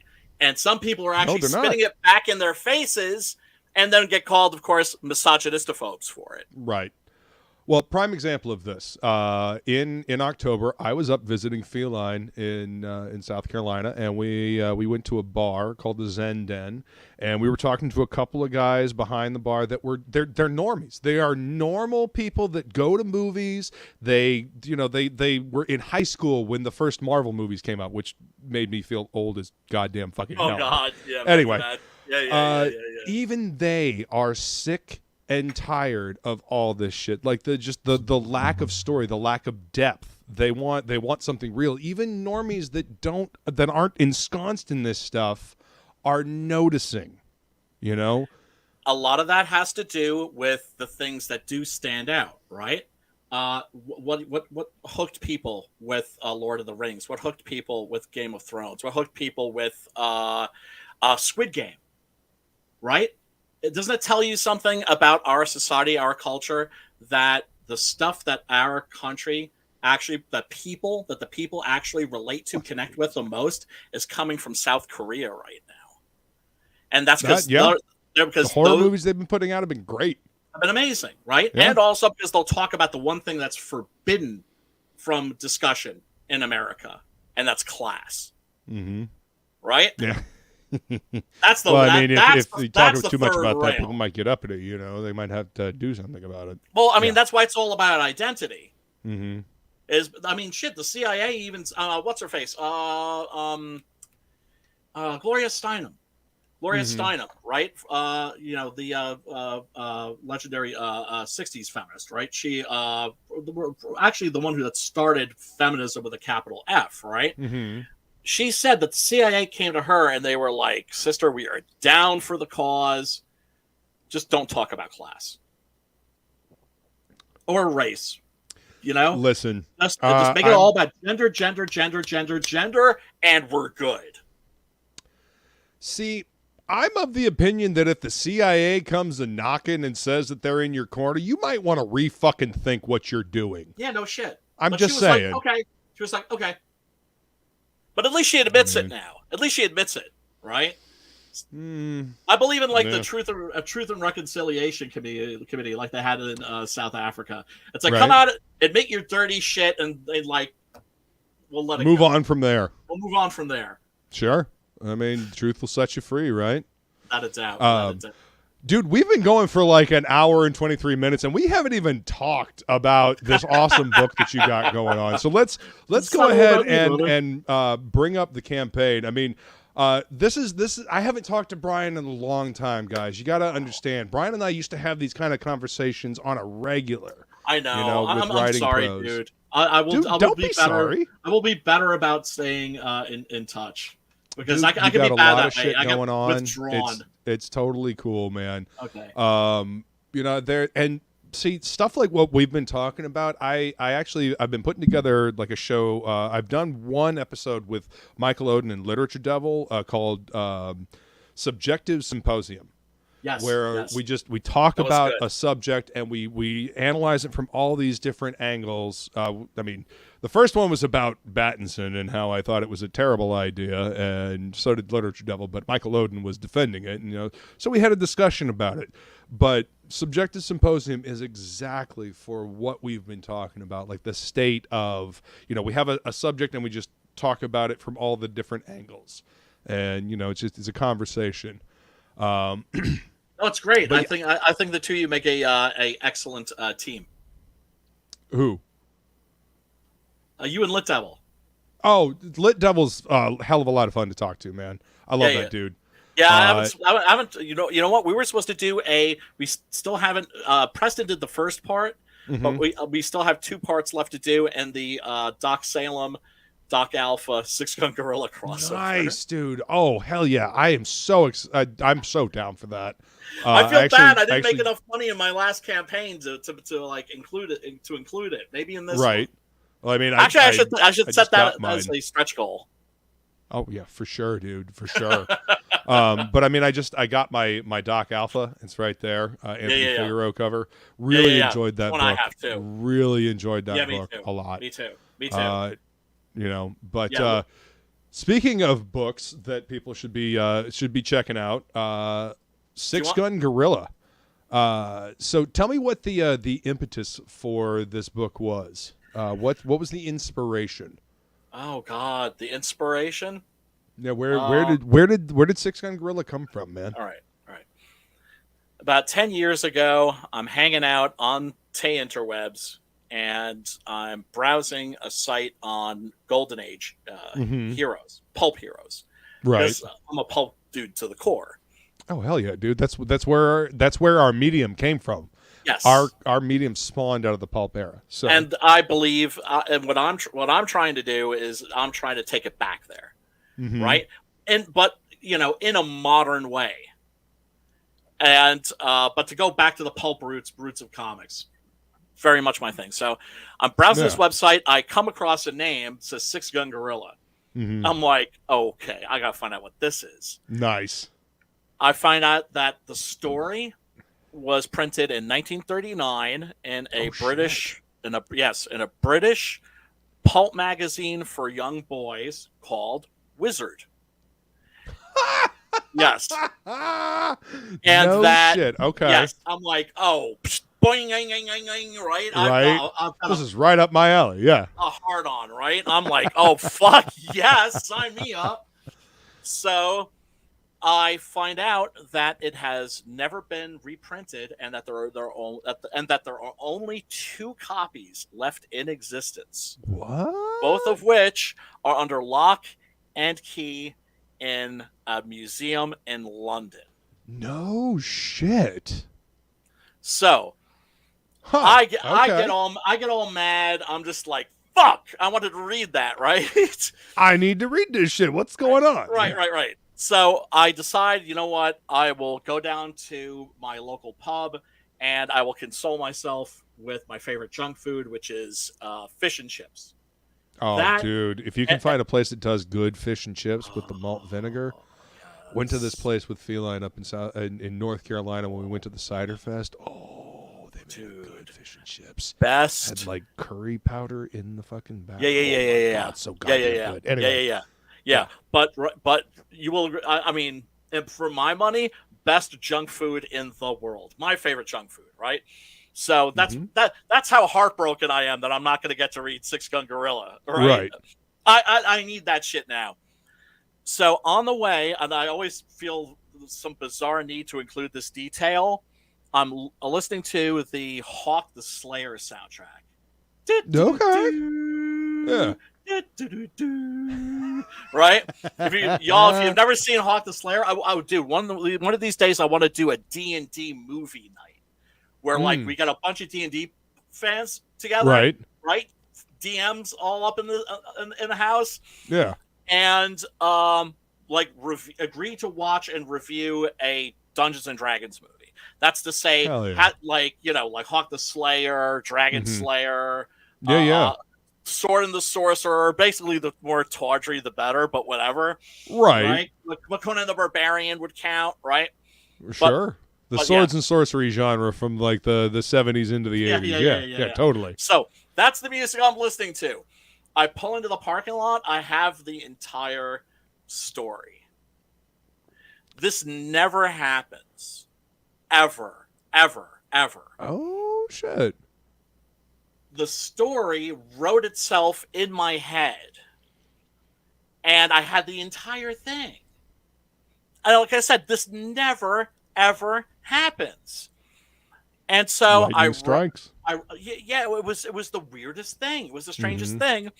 And it was like a certain like alchemy. Like, you know how Barry Allen becomes the Flash? It's like lightning comes down and there are all these like chemicals and something happens, right? Yeah. I grew up loving King Kong. I grew up loving Tarzan. I grew up loving Mighty Joe Young. But I also grew up loving the Sergio Leone movies. And I grew up also loving American Westerns, too. Never as much as the Italians, right? Because I could watch... Well, the spaghetti Westerns kind of had like their own unique feel. Like they took that feeling and they kind of just embellished it even more. They're super hyper stylized, and they make you feel like you're not in the real world. Yeah, they take place in a fantasy world that is unique to them. Yes, they are. All you need is a visible supernatural element, and you've got, they don't have that, but they take place in their own world, their own universe. Now, whenever people try to emulate that, I always feel like, let it go, it's gone. Right. But what those movies gave birth to was a subgenre known as the Weird West.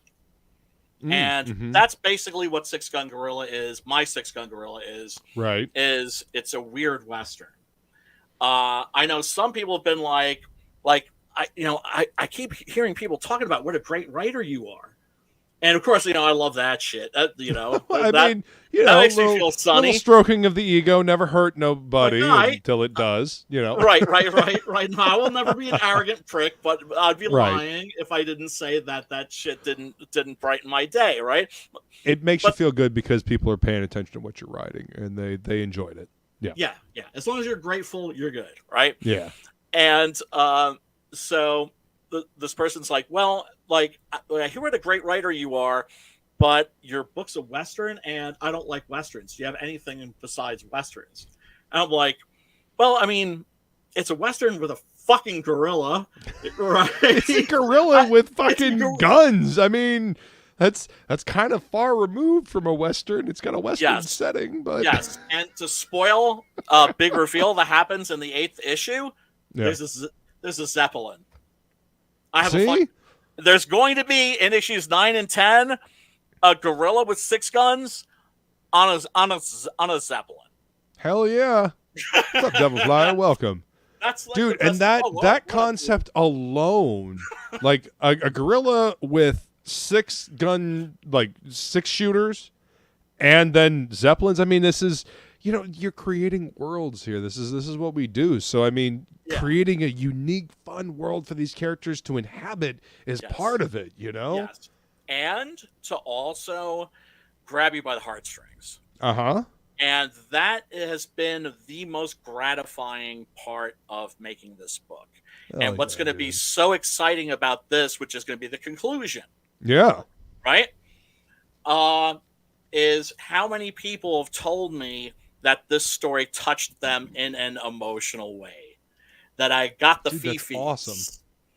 That is, that's the shit. That's the real shit. That's the real reward for sure. Because I figured some people would get a real kick out of this book. I knew certain people were going to be like, yeah, this is the shit. Right. But I didn't expect everybody to like it. And everybody who's read it loves it. And I can say that without boasting because because it seems to be true. Well, that's awesome. That's awesome. I mean, it's when you get that kind of unanimous like positive feedback, that's I mean, you got to be on to something right there, I mean, hell, I got my copies, right here. Oh, dude. I got the first trade and the first two issues of the Long Days of Vengeance. So that actually leads me into my first question, but I want to play the trailer real quick so people can get an idea. This is the new one. I think this is the new one that I just uploaded. So this will be its world premiere. I wanted to do something that was a little shorter. It's basically the same video, but it's more metal. I'm all for that. So let's take a look at this, and then we'll take a look at the campaign.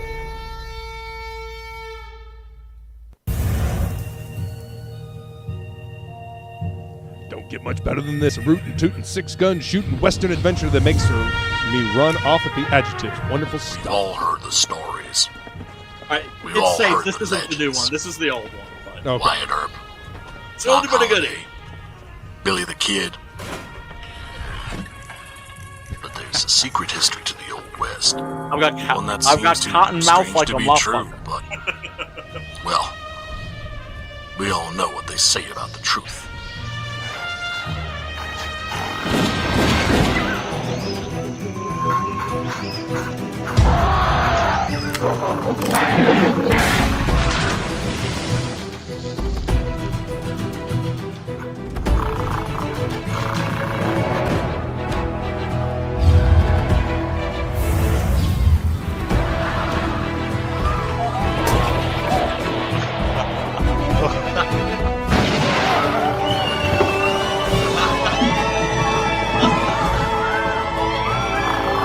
Very big ape, very big guns, blowing very big holes,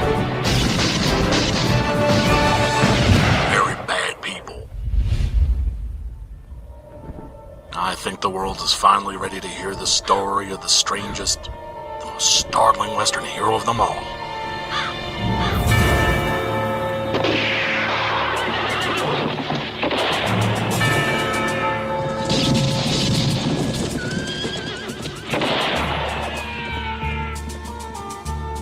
Six-gun guerrilla, Long Days of Vengeance.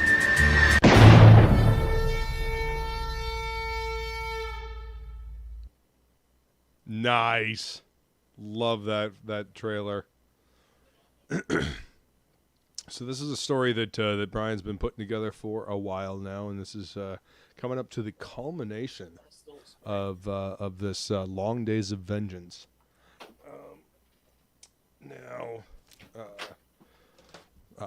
When he gets back, I'm going to ask him where it picks up, because I've got volume 1 here. So how many issues are in volume 2? Because I got the what looks like the first 2 issues of volume 2 here. Yeah, sorry about that, dude. No worries, man. No worries at all. I was getting cotton mouth. It happens, man. It happens. That's why I got a little cooler full of beer here. Love it. Fire sold, says King Leak. Oh man, thank you. Hell yeah. So this is volume 2. This is the wrap up of the Long Days of Vengeance.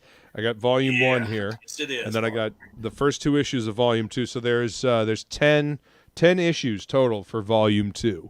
And they're all in this this trade. Mm-hmm. Yeah. I'm sorry. I have to grab like some caramel treats while get the saliva going. Yeah, no, totally. Yeah. Dude. So, but yeah, good. The first trade paperback, I've had that available on like the last 3 campaigns. Problem with doing single issues, I can't do single issues anymore. The campaigns for 7 and 8 did very well. Mm-hmm. However, I got so many messages from people saying, like, I'll just wait until the next trade paperback. Oh, yeah. So, this is the second trade paperback. So you pivoted. Yep. Yep. And thank God, I've got a great artist in Preston Acevedo. I have a great friend dude. in Preston Acevedo. Awesome. Yeah. He is a gentleman. If you get to know him personally, he's a hell of a talented artist. He's good, peeps, man. I am happy to know Preston and to get a chance to talk to that dude. Yeah. And god damn, what a hell of a talent. Oh my god, dude. It's crazy, man. When I first met him, I was like, dude, you're a rock star. You don't know it yet. So I want to get as much work done with you as I can. Before you become too expensive to work with. Before you become a fucking rock star. Uh-huh. So, yeah. No, I hear you, man. He's good peeps. But so here's the thing. He is getting in that range where it's just like he's getting too expensive for me. He's going to be there, but he has committed to doing these remaining 2 issues and completing the saga. You know, dude. You know, I lost the original artist. We're looking at his work here. That's Adrian Sabar, a man who is unfortunately no longer with us. He passed away. Oh no, I'm sorry. Yeah. Had a wife. Tremendous talent, dude, and he was just getting started, and it's heartbreaking. It is heartbreaking, and I got a chance to know him a little bit because he came to the New York Comic Con that year, 2016, 2017, I forget. And so we had like 4 days to hang out. And I got to know him as a person, and he was incredibly just a kind-hearted dude who was a teacher, loved teaching, was very beloved by his students. And every victory that we're going to have going forward is always going to be a little bit bittersweet because he's not there. Sure. Right? Because you guys started this adventure together. Very much so. And we developed a shorthand because we've done 7 issues together. Yeah. Right? You're right. So a lot of fucking tragedy was going on at my life at that time. Yeah. I lost a lot of fucking people in a really short period of time, which is brutal. You come back from it, but it leaves you a little fucking punch drunk for a while. Well, sure. I mean, it's never easy to lose people that you know you're close to, one, but to lose somebody that you have like an intimate relationship with, and I'm not talking about I'm not talking about what all you dirty fuckers are thinking right now. I'm talking about like actually having a conversation and working with somebody and speaking with them on a regular basis. Yeah. You know, knowing somebody in a professional manner and also becoming friends afterwards. Right. I mean, and it was such a joy to work. He was such a joy to work with because of the give and take that we both had that attitude. Like he would want to do things his way. I would want to do things my way. And we found a way that made both of us happy. Yeah. Because that's part of being a good collaborator is making sure that the person that you're collaborating with on either end, that they're happy. Yeah. I mean, you both got to be having fun working on this. You have to. There's got to be a give and take. It's a job. Think about this. This is a job where if you're not having fun, you're not being professional. If you're not having fun, it fucking shows. Exactly. So look at all the mainstream stuff we were just talking about that falls flat. They're not having fun because they're not allowed to have fun. Exactly. Yep. Have you ever been to like a stand-up comedy show in the last 3 years? No. You really should. I mean, you'll want to leave just to hear how unfunny everything is. You will want to, because I mean, I have friends that were visiting from Arizona, and I'm in New York, and they're like, "Hey, let's go into the city and catch like a stand-up comedy act." Like, okay. I got up after, I think 5-10 minutes. I got the horrors. Do you, Oh, you know, no. they ever get that like horror, like oh, it's almost like an anxiety where you're just like, oh shit, I gotta get out of here. This is gonna be awful.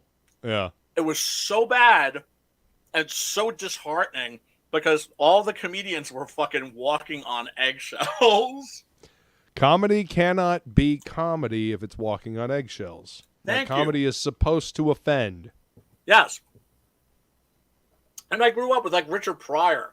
Oh my For fuck's God! sake, Can you man. imagine Richard Pryor or Sam Kinison or any of George or Red Carlin? Fox even? Can you Oh, imagine Red- Red oh, Fox no way. trying Oh, to fucking no. make Oh, a no. career now? Fuck no. No way. No way. Yeah. No way. No, everybody's too offended by every goddamn thing in order to actually enjoy comedy anymore.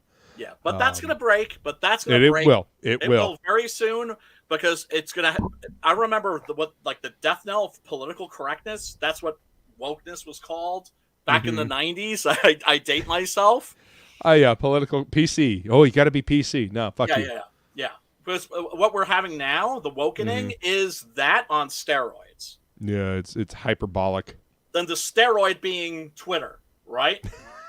Yes. By the way, social media, Twitter, Facebook, all that shit, Reddit, not a real fucking place. Just No. FYI. Fucking bots out the fucking yin yang, man. Yeah. But yeah, Feline is correct. Preston is a fantastic artist. God. He's great, Yeah. and I'm so glad that you were able to get him to help finish out this epic conclusion. Dude. Metal Movies and Brucey's can't wait for this epic conclusion. Thanks, brother, man. And Preston also so not a diva. Remember what I was saying about like him being a rock star? It's just he doesn't know it yet. Yeah. Right? Super down to earth, super easy to work with. That's what I've heard. He was like, like we're missing a splash page here. We need a splash page. I'm like, okay. And he's like, oh, well, like there's the scene here. I want to stretch that like a page or two because, for the emotional beats. He's somebody who gets rhythm. He is a storyteller. He knows how to tell a story visually. Yep. And I agree with Seth here. This almost has a Trigun feel, the same level of Western. Oh, I didn't even think about that. I didn't think about that. It does. It does. Yeah, it does. It does. Western actually. world. Yeah. Yeah. Well, I mean, the way I thought of this, the way I'm approaching this, and the extended Six Gun Gorilla universe, which will be a thing, right? Nice. Because Six Gun Gorilla will return. It's just when he comes back, most likely it's going to be as part of a ensemble of Weird West. Oh, nice. Okay, cool. Yeah. So there's going to be like kind of like a golden age ensemble of characters. There's Sam Hain. There's the Blazing Szechuan Kid. There's right on, dude. Like a lot of funky characters. And basically like in a Dirty Dozen style story. So Six Gun Gorilla is going to be there, but it's not going to be a Six Gun Gorilla story. He's going to be more, like I said, part of an ensemble. It's gonna be these old dude, that sounds cool because there are so many like unique and interesting characters that with a little bit of tweaking, can be awesome. Dude, I've got a roster including the Phantom Vaquero. The Phantom Vaquero is so mysterious. Nobody even knows what he looks like. He never appears. Like you never even see him. Like he just like you'll just like there'll be like like some bad guys like plotting to like bushwhack our heroes. Right. And then suddenly like there'll be like a shadow passing them and what? And then like our heroes will ride by and those guys will be like swinging from a tree. Nice. Yeah. So there's gonna be a lot of like fun characters. To me, it's just like this book has like it was very emotional. The next one I want to do that's set in that universe is I want it to be like a little more fun, a little more playful. Although I also, the one thing that I always concentrated on with this story was playing it straight, but because that makes it more fun. Yeah.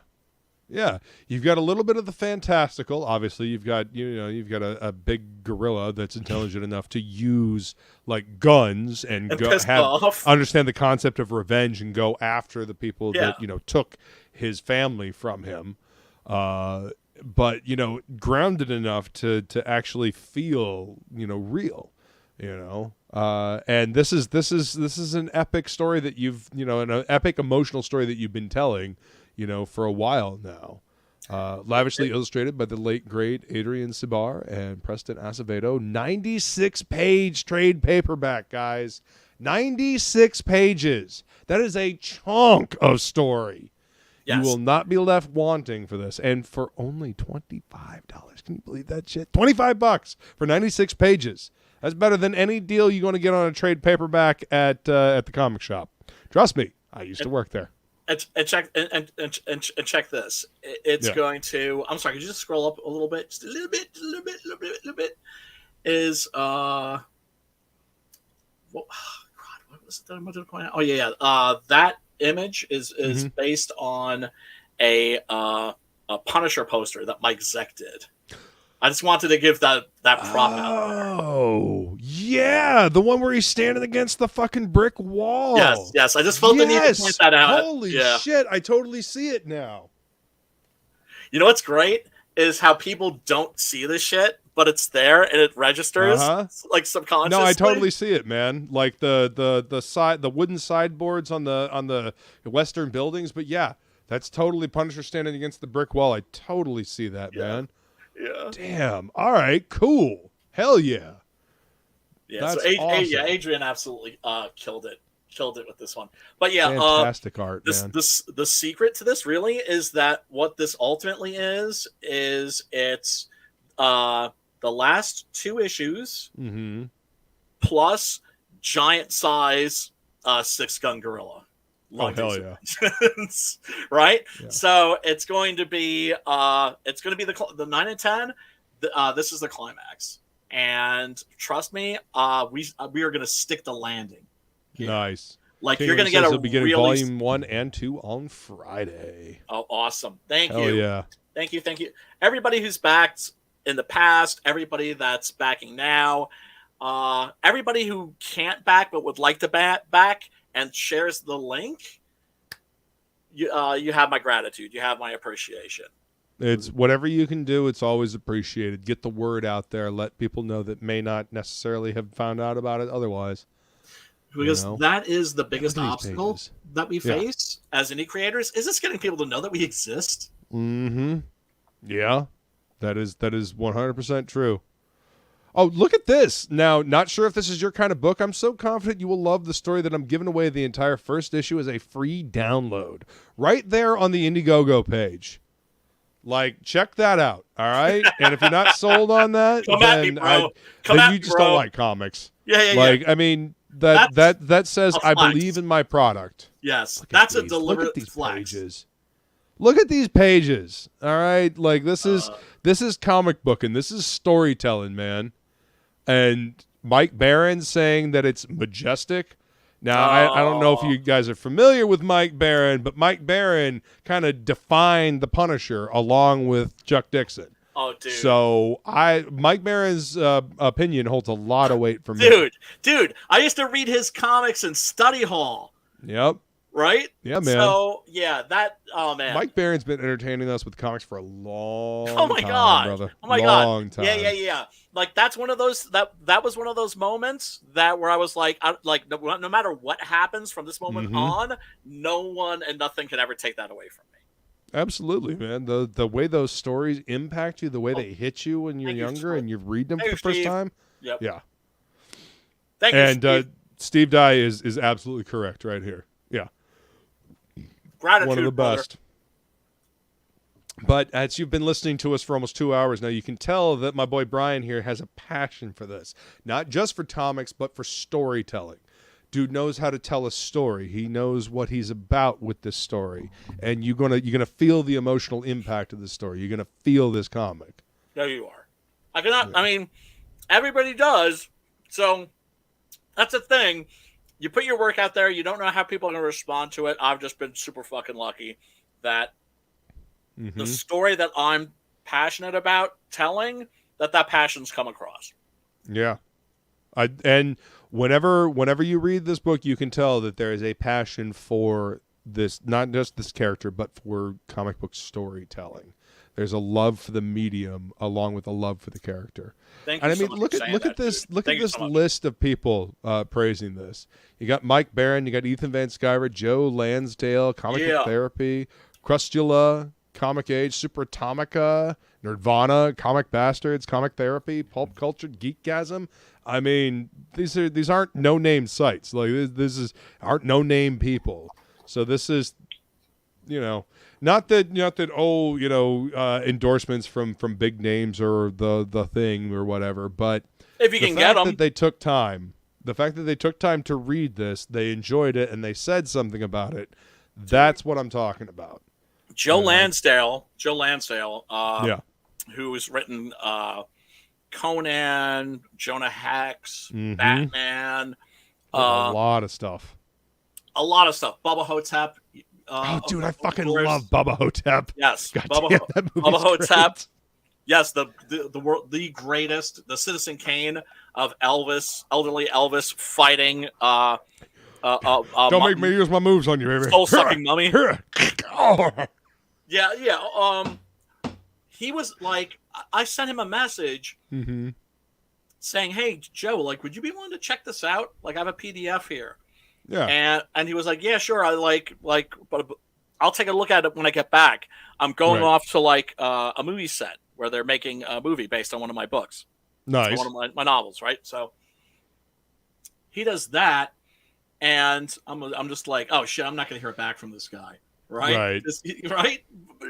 Which is fine. I wouldn't hold that against him. Holy shit. He's busy. He's got all kinds of shit going on. Yeah. Motherfucker, like, Monday morning sends me a message like, dude, I love it. I want to see more, brother. Give me more, brother. And that's what you want to hear. Yeah. And then gave me this beautiful quote. And I remember thinking, I'll allow myself to feel genuine joy for about just for a little bit. 15 minutes? Just for a couple of minutes. Yeah, just for a couple of minutes, I'll sit and enjoy this and kind of bask in the glow of it. That's awesome, dude. He's a martial artist, too. So, like, if you've any inclination, like, try to jack him at, like, a convention or something, don't do it, brother. Good luck. He'll fuck you up. Yeah. Well, see, again, genuine passion for the story, genuine passion for the character that you're working with, like genuine passion to entertain the audience. And I think that's part of what's sorely lacking in current comics. And I love this. Shoot the living, pray for the dead. Yeah, I mean, I want that on a fucking shirt. Like on a black shirt, I want this image right in the center, but in this font, shoot the living, pray for the dead. Like seriously, I would rock that fucking t-shirt. Well, one of the things that I did in this book was the one way I pay homage is the title of everything that's other than Six Gun Gorilla. One Days of Vengeance, Cemetery Without Crosses, The Big Gun Down. The title of every issue is taken from a spaghetti western. Oh hell yeah! I mean that's paying homage to the genre, as it were, that helped inspire. Totally. But here's the thing that's crazy. I thought about that idea, and the story worked out in such a way that I always managed to find a spaghetti western title that summed up the issue. Hell yeah, dude! Yes. Yep. And like that, and that just kind of, that's like one of those things that just fell into place. Like Cemetery Without Crosses is just like, oh, I know what issue I'm going to save that for. That's going to be where Kumba walks into the game room and sees his father stuffed and mounted. That's the Cemetery Without Crosses. What a fucking punch in the gut that is, though. Jesus, man. Yeah. And can I just to go back to like the awesomeness of Preston? Yeah. If you could just scroll up to, I think it's he is. Holy shit, he is. That's my dude. Like I image love talking to Preston. Like just scroll down to like 4 images, and yeah, the one down right here. In my script, I don't go into like autistic detail the way that like Alan Moore does, but I try to just provide something that is a workable blueprint for the artist. I also try to make it readable, right? I also try to have fun with it, like put in little fucking for sure jokes and shit, right? Because you're writing for one person, right? I don't always ask for a lot of detail, but I asked for like I really stressed the importance of Kumba's expression in this shot, right? Yeah. And I was just like, he has to look infernal, just rage. Like, I am like going nothing but a rage monster. I am going to fucking kill you. You're about to witness the berserker rage of a fucking big ass gorilla. Yes. And and then the come down. Yeah. Right as he just gets diffused. So Preston is somebody who understands how to show emotion. We were talking about this before with emotion, drawing emotion, how certain artists have problems in that area. Preston is not one of them. He did not let me down. But it was pretty funny writing the script and being like, dude, I'm begging you, brother, don't let me down. and homeboy delivered. Preston, everything that I've seen from Preston, he never fails to deliver. That dude loves comics. He loves art, and he loves storytelling. Yes. And he knows how to tell a good story along to work with the writer, And it's like you said, that alchemy, He said it best that when you're making a comic book, you have 2 storytellers. Yeah, 100%, man. To see it any other way is hubris. I agree.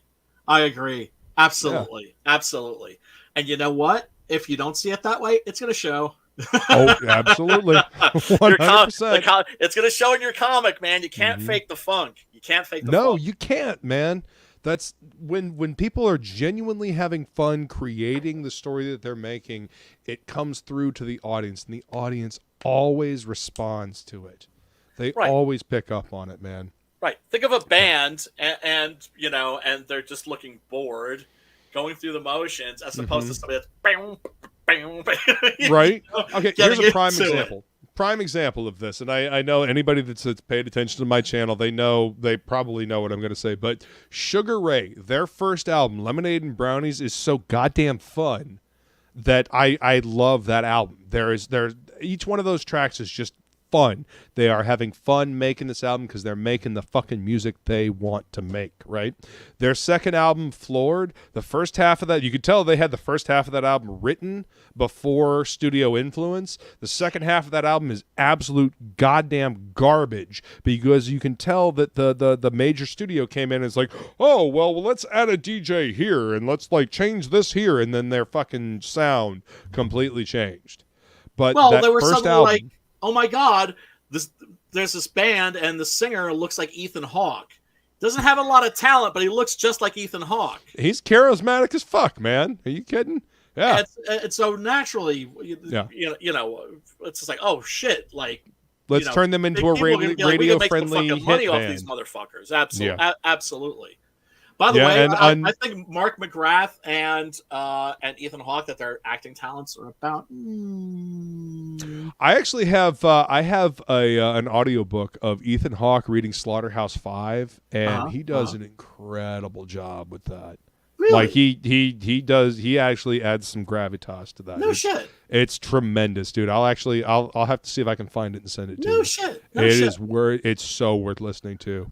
Like Ethan Hawke does a good job with that. Yeah. Audiobooks, audiobooks, very, very underrated. I don't often listen to them, but they can be lifesavers. Dude, a skilled narrator can elevate a story. Yes. Like perfect example, Neil Gaiman's Anansi Boys. I loved American Gods. I thought it was a great book. Anansi Boys is kind of like a spin-off sequel to it.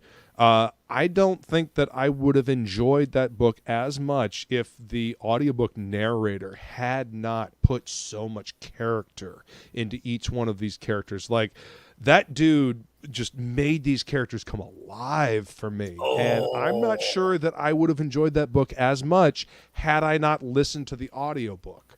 Because that narrator just went head and shoulders above and beyond. Have you heard the World War Z audiobook? Mm-hmm. Yeah. That's fucking awesome. Oh, yeah. With the different anthology of different stories and whatnot. Yeah, man. Oh, my God. Yeah, so you got good. Mark Hamill. Mark Hamill in there. Oh, yeah. Fucking Henry. Oh, yeah. Henry from Black Flag. Yeah, man. But see, this is why I love audiobooks, because if you can get the right narrator, it just adds another layer to it. Yes. You know? Yeah. I do recommend them, although I think the day of audio comic books is probably a ways off. Right. Metal Movies and Brucey says, you take that back, Brian. He got down in the Northman. He got by. He didn't get down. He got by. Okay? He's not somebody talented enough to get down. Right. See, I enjoyed Sinister. Unpopular opinion, I thought The Northman was a joke. I felt that I loved the cinematography of the movie, but the story I felt was a parody of all of the Viking eddies that had come before. It felt like overblown. You know, they were going. Yeah, it's overblown, but that's the point. It's like I don't know. It kind of felt like they were making fun of it. You know. Oh, no way. I thought that movie was metal as fuck. I thought it was sincere. I mean, the cinematography was fucking amazing, but I didn't feel like the story resonated with me. And I mean, you know, I got a fucking Vegvizir and Mjolnir on my fucking chest right here. You don't gotta you don't gotta flex your creds. I know. I was disappointed. See, Feline and I watched this together, and we were both very disappointed. Like, I love Skarsgård. I think he's a tremendous actor, perfect for it. But the way he held himself, I don't know. The movie was metal as fuck. He was hunched over the whole time, and I don't know. I didn't feel like the story did quite justice what they were doing. Like the whole Berserker thing kind of came across as cheesy to me. You know, we're gonna have we may have to settle this with steel. Oh, I'm totally fine with actually having a conversation about this. Like, definitely, I'm willing. I'm not. Also, another thing that I find incredibly dickish is when people get mad at people for not liking shit that they love, or even blocking shit that they love. Because they see that as an attack on their character or something. Right? Listen, my personal self-worth is not tied up in you not liking a movie that I don't like. Whatever. No. This is the fun of having a conversation with somebody. We don't all have to think in lockstep. God damn it! It gets boring. We're all allowed to think differently. Yeah, it gets boring if you do. Imagine just that would be probably a good circle of hell. Just a place where you just hang out and just everybody just agrees with everything that you say. Oh my God, what a fucking boring place to be. That sounds like purgatory. It sounds like purgatory, right? Not being able to disagree, and let's see. It was taken from the Hamlet precursor to Hamlet. It was Hamlet and so much more. No, I if you're an English major, I think if you're like a former lit major like myself, that maybe it has another dimension. In that respect, what I loved about it, of course, was the whole vibe. The Conan the Barbarian references out the ass. Yeah. You know, like I said, the cinematography, the way it was shot was fucking beautiful. I love the scenes, like the single shots going through and following all of the action. It's just some of the characterization fell flat for me. So you felt that there wasn't enough story. I felt like what story was there was a little one-dimensional. You know, it didn't feel we actually got much in the way of, depth. But those old stories generally are. They have Sure. psychological dimensions. Right. Right. Right. But they can also seem very sort of linear in one note. Mm-hmm. Right. Yes, they're very focused on what they are saying. I mean, because they're epic poems. They're not really stories. Yes. They got to get to the point. Yeah. And I don't know if you saw Eggers's previous movies. He did The Lighthouse. I didn't see The Lighthouse, but I saw The Witch. I really enjoyed The Witch. The Witch. I thought that was a good psychological horror. That was the pacing on that movie. It was a little slow, but it was so well done. It's a slow burn, but it's not boring. No, not in any way, shape, or form is it boring. Yeah, right. It's a slow burn. Yeah. Yes. Yeah. A slow burn keeps you nailed to your seat. You're not when it's done correctly. Yes, 100%. Yes. If you're squirming around, then not so much. He's doing Nosferatu next. Who's doing Nosferatu next? Eggers, apparently.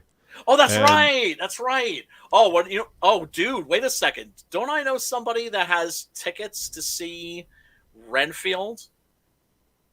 Which I don't know if you heard about this. It's a movie with Nicolas Cage playing Dracula. And holy shit. Yeah. And you got to Google like the Nicolas Cage Dracula and see what he looks like, because this movie looks like it's gonna be fucking epic. So this is coming out, huh? Okay, yeah. Interesting. Yeah. looks amazing. Looks amazing. We'll see. Well, look, we've got A24, right? That's an indie studio that's putting out awesome, excellent horror movies. I think that there's been an attempt to make horror woke as well. Oh, the elevated horror. Elevated horror, right? Which, John Carpenter mocked. Well, it should be mocked. It should God be mocked. Damn it! Like even Jordan Peele mocked it. He's like, "Nah, don't stick me with that bullshit label. I'm just making shit that trips my trigger. I'm making horror movies that mean something to me, and I can fucking respect that all goddamn day long." I can too. Yeah, you know, I mean. I thought Get Out was a unique, interesting movie. It didn't really do much for me, but I thought it was a unique, interesting story. I mean, it was the Stepford Wives. Yeah, totally. Right. You know, and it was good. It was good. It was well put together. Yeah, totally. Yeah. I didn't think it was great as everybody said it was. See, that's the thing. I think it got overhyped, and overhyping a movie can absolutely ruin a movie for somebody. When they go to watch it for the first time. You know what I mean? Yeah, it can. Yeah, there's certain films that I will actually make a point, like, I'm not going to watch this for however many months or maybe like a year, right? Prime example, James Cameron's Avatar. That movie was over-fucking blown. By the way, it's Ferngully and Pocahontas in space with blue people. Piece of shit. I mean, visually, it's kind of cool, but at the same time, it's it's a fireworks show. It's a 2.5. It's not a story with characters. Unobtainium. Unobtainium. Really? That's the best you could do, dude. You don't? Did you know about my unobtainium fixation? How that to me is should be like MacGuffin and storytelling terminology. 100%. It's like, and then people are like, but unobtainium is a thing. And I'm like, I don't care if it's a thing. And if it is a thing and you decide to use it, then you have to have at least a character to go, unobtainium? What the? And right. And even then you're kind of risking okay, yeah, you're laughing at it, but just at name the it same something time, else. it still doesn't make up for it. Yeah, but name it something else. You can. It's an alien element. You can literally name it anything you want. Lithotherium. Yes. There you go. Thank you.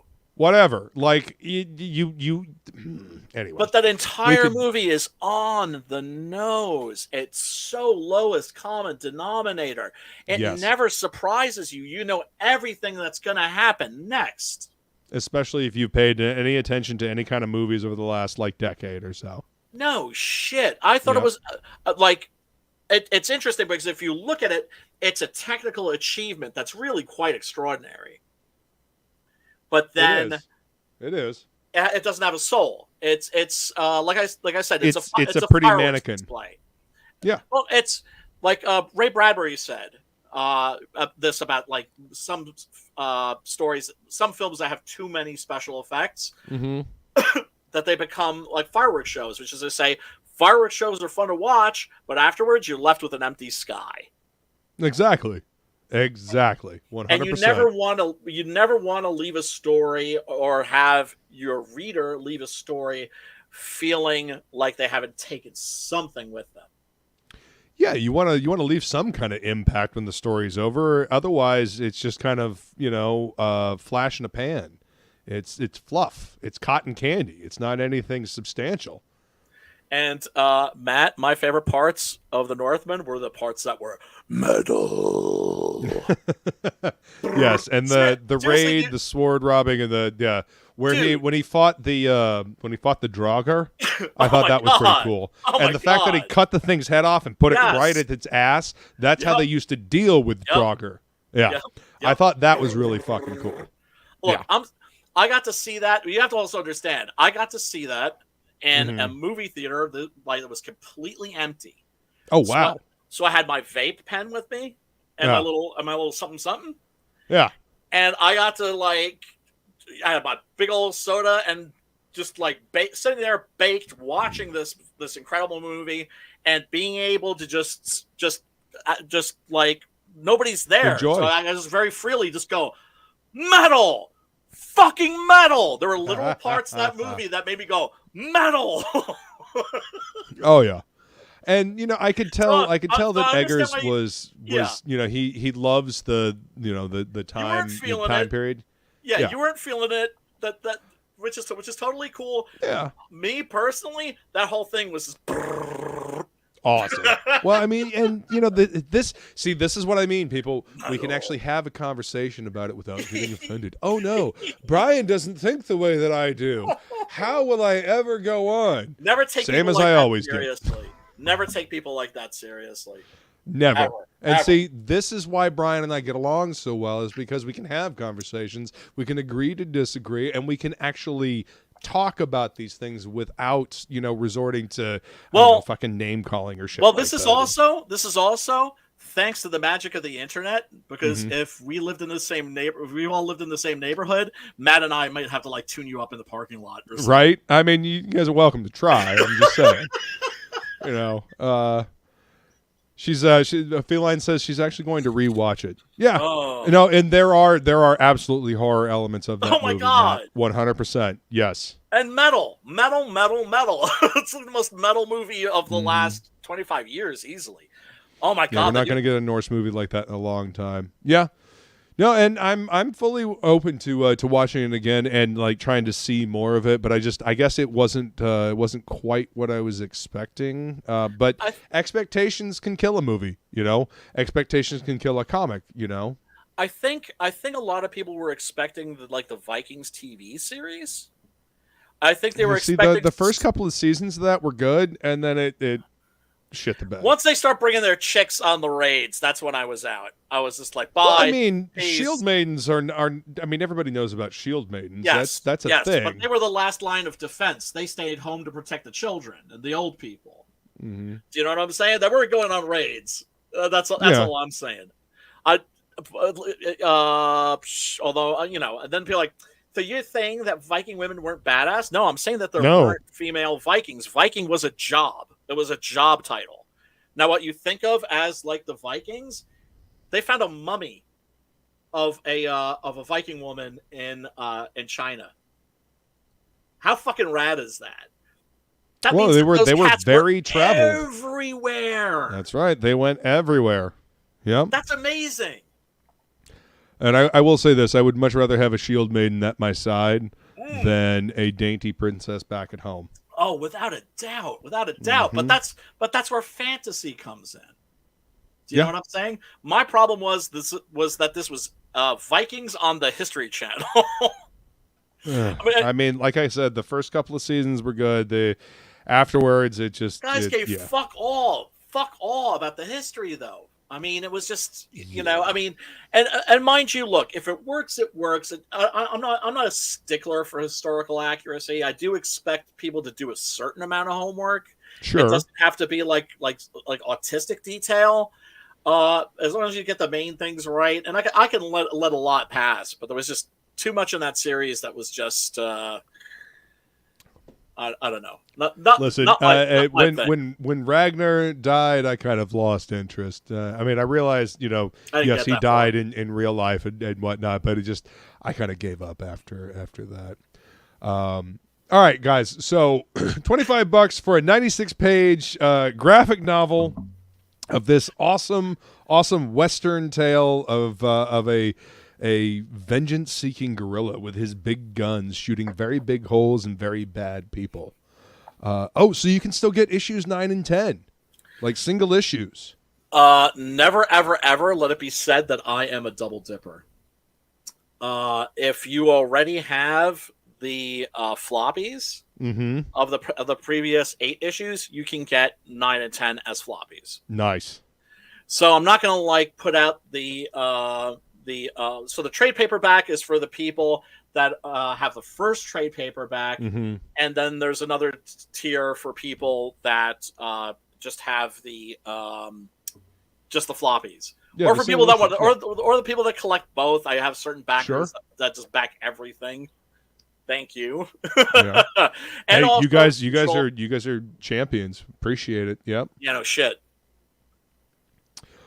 Digital Super Pack 1 through 10 for $20. That's a lot of comics for $20. Yeah, it is. And that's the second half. You can still get volume 1, which is fantastic. I mean the digital tier, that's every issue. Yeah, all of them. 1 through 10, both volumes. Yep, that's the whole story. Yeah. Because some people don't want to pay $35 for shipping, and I get it. Yeah, shipping's a little bit fucking ridiculous these days, especially to our brother and sister over in the land down under. My God. Over in Australia, trying to ship stuff to them is just ridiculous. Well, Hockey's gonna figure that shit out, right? Yeah. Our boy Hockey is trying to help help mitigate that. And we got RJ. We got RJ up here. Yep. So we'll figure it out slowly but surely. Yep. Yes. Volume 2 graphic novel plus 9 and 10. So if you want the Volume 2 trade paperback and the last 2 single issues, you can do that as well. Look at the versatility here. This is great. So volumes 1 and 2. I mean, that's what King Leak's going to grab. If you missed out on any of Brian's other campaigns, this is the tier to grab right here. Get both volumes so you can get the whole story. Yeah, and it's going to look good on your shelf too. Yeah, well, I mean, I try to make pretty looking books, and thankfully, working with people like I work with Comics Wellspring. We can actually do this in a way that's affordable. I mean, we don't make a lot of money on these campaigns. Basically, every campaign is basically raising the money for the next campaign, right? for the next book. Yeah, I mean, and listen, working in a comic shop, the margins on stuff were really thin, and margins on indie comics are thin as well. So anything you can do to help and to spread the word and back that helps the creator be able to continue the dream of making the next one. It really does, and also always big ups to the mods dropping the links, the Frog G's, the Why am I suddenly help me, Luke? Frog G, obviously. I mean, when I see Critical Blast, he throws out links. Some person throws out links. Alex VRB throws out links. I've seen so many dudes. Always appreciate the mods. Unsung heroes. The mods, indeed. So Feline just sent me an article about DNA suggests Viking women were powerful warriors. So I'll have to send this to you, Brian, so you can read it, man. Sounds like I know you appreciate history. I do, and science, but sounds like some woke bullshit to me. Hey, man, if it's actual science, I'm willing to believe it. I'm always willing to add new knowledge to my repertoire. I'm just busting balls. Yeah, of course, man. Of course. Hey, that's totally fine. That is acceptable on this show. That is acceptable. You know, again, let me reiterate, nobody has to think in lockstep. I prefer if people actually have their own opinions, because then it leads to interesting discussions. Being, you know, that's part of, what is it Aristotle says? Being able to entertain an idea without accepting it is the mark of true intelligence. Yes. You know? Aristotle, by the way, when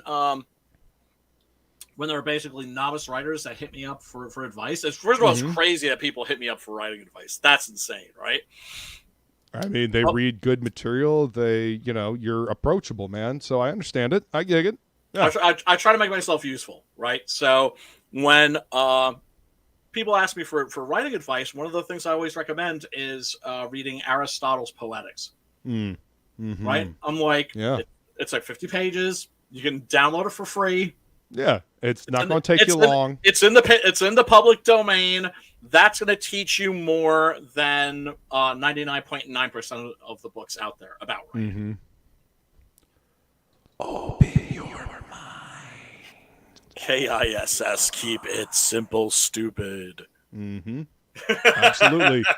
That's right. That's right. I mean, and that's true for salesmanship. That's true for a lot of things in life. It's true for writing. Keep it simple. Let's see. Well, maybe if they didn't have Vegemite-fueled kangaroos sinking the goddamn ships, shipping wouldn't be... You can't prove that. Hey, I like Vegemite. I understand it's a little extreme. A little goes a long way. I understand why people don't like it. Right. Metal Movies and Brewski says they found a Viking warrior in Scandinavia buried with her boat, treasure horse, and Fuck you, weapons. Matt. Fuck you, Matt. You don't know that. You don't know that. I'll send you this article. No, I know the one he's talking. I know the one he's. That's confirmed. But whether that person, I'm saying that a lot of the women that were probably buried with weapons weren't warriors. There is a lot of inferring. Warriors you can usually tell because they've got scars, like especially on bone. There's battle damage. There's stress fractures. There's, you know, you can tell when a body has been through battle. You know what I mean? Yep. Yeah. And then at the very bottom here, you got the floppy pack 1 through 10, so you can get all the floppies if you are so inclined. Man, you got something for everybody on this campaign, man. I just enjoy being a dick sometimes. That's fine. They put her in the Northman too. You're about to trigger Feline. She's about to get all kinds of research happy. Don't worry, I'll be passing all this shit along to you, so you're gonna feel the brunt of it as well. Here's the thing. I am not a shit stirrer, but I understand why shit stirrers stir shit, because it can be fucking amusing as fuck sometimes. Yep. I mean, you know, again, I'm all about good discussion and learning new things and being presented with new information. I'm a bad boy. But yeah, and as I have said multiple times, I would much rather have a shield maiden at my side than a dainty princess back at home. Oh yeah, boy, yeah. That's for sure. Do you have a Skyrim waifu? No, I've never played Skyrim. You've never played Skyrim? I've never played Skyrim. I'm actually going back to the George R. R. Martin thing. I'm actually playing Elden Ring right now, and he helped craft kind of the lore and the story for Elden Ring. So really? I can see kind of where his fingerprints are on it, but it's still very much a From Software game. I had no idea. No, what's great about Skyrim is that you can get a waifu, and of course there are mods so you can put her in a chainmail bikini as God ordained. Right. make her dress up like Red Sonja. Yeah, and let her listen, always go forward, always she's always the first one in. So listen, if a chick's showing up in a chainmail bikini and just a sword, I mean, if she's that confident striding up to you, chances are she's probably a badass, and you might not want to fuck with her. And also, why the chainmail bikini? Because it's for mobility. Being able to move. Right. So the armor, it hinders your movement. Exactly. So the skimpier. Hey man, hey, that never stopped Red Sonja from being a fucking badass. No, definitely not. In every single adventure she was in. Oh my god! Remember She-Devil when with women a could actually sword. be sexy? Mm-hmm. Right? Like, well, I mean, what? Oh, who's? God. Why can't a woman be sexy and badass? Because they have to have the uniboob now. I mean, because I know that Marvel did the right thing and stopped making Conan comic books. Well, that's because their Conan comic books were fucking terrible. Garbage. Hot garbage, dude. Hot garbage. However, the God, what is it? The one that's the company that's doing the Sumerian. They can't use the word Conan, but I have those. They're actually doing like real versions of the Conan stories, which are fucking great. Yes, the Red Nails one I especially. Red Nails was great. Yes, it was. I mean, I'm still very partial to the Barry Windsor Smith, Savage sort of Conan. Of course. But yeah, so classic. Buscema for me was the definitive Conan for comics, but everybody has their definitive, Well, I love even though it was like Barry Windsor Smith early stuff, I love like his panel composition, the way he drew the characters, just the line work. But yeah, Savage Sword of Conan, that was Buscema's book. That was his book. That was my shit. Back in the Disney. And that's the thing is all these characters that didn't Jason Aaron have to completely covered in woad? Yes. Didn't I think Jason Aaron have to issue like 2 apologies while he was writing Conan, and that they had to change the covers to make these women like look less Mesoamerican, or one of them was like too scantily clad. That is one of them was too scantily clad on a Conan fucking cover. You guys, you guys realize that it's warm where they're at, and so scantily clad just means that they're keeping cool. But also talk about not understanding the genre, right? Where basically hot, scantily clad chicks, they're part of like the scenery practically. They're part of the swords and sorcery thing. It comes part and parcel with the genre. Yes, it does. And that does not mean that these women are not badass. No, a lot of them are sorceresses. They've got power. Valeria. They've got sway. They've got influence. Yeah, Valeria, or they're badass warriors. Yeah, Billet, exactly. So yeah, but can't have it.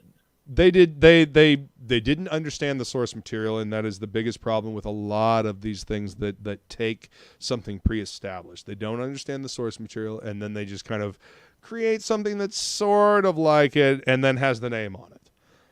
But these characters are not going to like when I hear people declaring characters dead. It always cracks me up because I'm like, they're not dead. Like, you really think that SJWs can kill Superman? You think they can kill Batman? Listen, seriously, they haven't killed the X-Men either. Like the new version of the X-Men that ain't X-Men. That's whatever the fuck it is. But they can't take away my memories. They can't take away the stories. They can't take away the epic, Phoenix Saga, Dark Phoenix Saga that Chris Claremont and John Byrne created. They can't take that away. They can't destroy that because Terry it's Austin there and it already existed. Yeah. Yeah, they were the team supreme, no doubt. But I'm talking about these great Jungian archetypes and these legendary characters. It's like they may take a vacation. Hercules might take a vacation every now and then, but there's always going to be a Hercules. There's always going to be a Superman and a Batman and a Spider-Man. These characters will survive what these motherfuckers are doing their damnedest to kill all these characters. James Bond, right?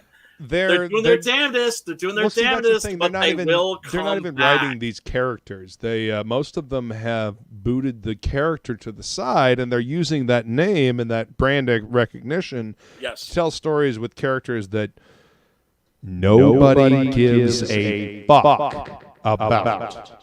Yup. Straight up. Just they don't like you said James Bond. The most recent James Bond comic wasn't even about James Bond. It was about this character that Vita Ayala created, and it's like nobody wants to read that. Tell a story about James Bond or fuck off. Right. It's real simple. But why does that have to be why does it still have to be James Bond? It just does. Because my SJW friend, because brand recognition. it takes too long to create, something and to get people to pay attention. Okay, well, put the fucking hard work in to make that brand recognition. Make a brand and a character somebody's going to give a shit about. Nope. Otherwise, move on. Got to put Thor in a dress. Yeah. Have to turn Iron Man into like a 15-year-old black girl. You have to turn the Hulk into like a 15-year-old Asian kid. At the height of the MCU popularity, and you'd think that they would want people to go pick up the comic books, but we're going to make these characters in the comic books look nothing like the characters you see in the movies. Dude, what was that like? Were you working in a comic book store when that happened? What was that like? How many people were coming in, old fans that hadn't read comics in like 20 years, or were like, hey man, there's a comic book store over there. Damn, that Iron Man movie was dope. Let me go see what Tony Stark's been up to. In a word, depressing. I can only imagine. In several words, I recommended a lot of back issues and a lot of classic trades. There you go. There you go. I mean, good storytelling stands the test of time. Shitty storytelling will be forgotten and mocked and laughed at for years to fucking come. Because this is some robot monster Plan 9 from outer space kind of shit. Fucking robot monster. That was actually one of the movies they did on Surreal Cinema. Roman. Fucking Roman. Fucking gorilla costume with the head missing. With a fucking TV. They just put a fucking, like a fishbowl TV over with antenna. And then... Yeah, I mean, seriously. America Chavez #1 is going to be like right there. It's going to be right there, It will be the Roman of the comic book industry. So will the awful John Kent comics that Tom Taylor made. Now, speaking of John Kent, if you go back to the Super Sons series that Art T. Bear was working on, that was actually good. People enjoyed that. And then Tom Taylor got a hold of him and twisted him for an agenda, and then we saw how that worked. But anyway. They don't care about the sales. It's all PR. Do you know what I'm saying? Because they're not making money off of the comics. The comics are promotional items for the movies and the Funko Pop bobbleheads. But okay, if you're gonna make a shitty fucking comic book, what is that gonna do? What is that gonna instill in the public consciousness when they go to see the movie? Oh well, if this comic book is shitty, chances are that movie is shitty. Why am I gonna go waste my time? But they're not gonna read comic books. The people that are reading comic books, they're reading manga. That's why. Trust me, I know. Over the last fucking, the last 2 years working at the comic shop, my last 2 years there, people came in and they were looking for manga, and that's because that's where the stories are. Yes. That's where the characters are. That's where the progression is. That's where the entertainment is. That's where the escapism is. Simultaneously encouraging and damn depressing. Because it's like, but people are still reading comic books. Mm-hmm. Oh yeah. Well, I mean, people are still reading the European albums and stuff like that. I mean, European comics are alive and healthy. They don't have the same stupid fucking problem that we have over here. Well, that's the thing. They can tell stories about anything over there. I know.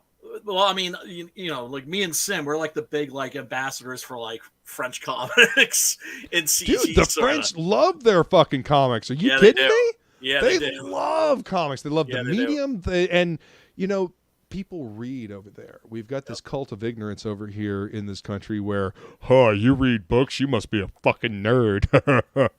I watch my sports ball games. Well, it doesn't even have to be that. It's like where I live. It's a class thing. Mm-hmm. It's like if you go into a bookstore, the people there are generally like upper middle class, lower ruling class. Okay. Right? And so if they see a scumbag like me walk in, they're just like, what are you doing here, you plebeian? Meanwhile, like, you see them selling fewer and fewer books and more like Funko Pop bobbleheads and games and shit. Listen, don't even get me started on that vinyl bullshit. Oh, like, God. I do not get it. I mean, if you collect them, that's fine. To each their own. own. You will not be judged. I'll laugh at you because I think this shit's silly, but whatever. I mean, you might laugh at me for listening to metal. I don't give a shit. There's nothing cool about it. There's nothing fly about it, right? There's a lot of. I mean, look, come on, man. They're coming out with like new Amigo figures of like the Universal monsters. Look at those. See, that shit's fly. Oh my God, that's fucking Peter Cushing. Holy shit. That's Peter Cushing. Yeah. Yes, and Christopher. Oh my God, dude.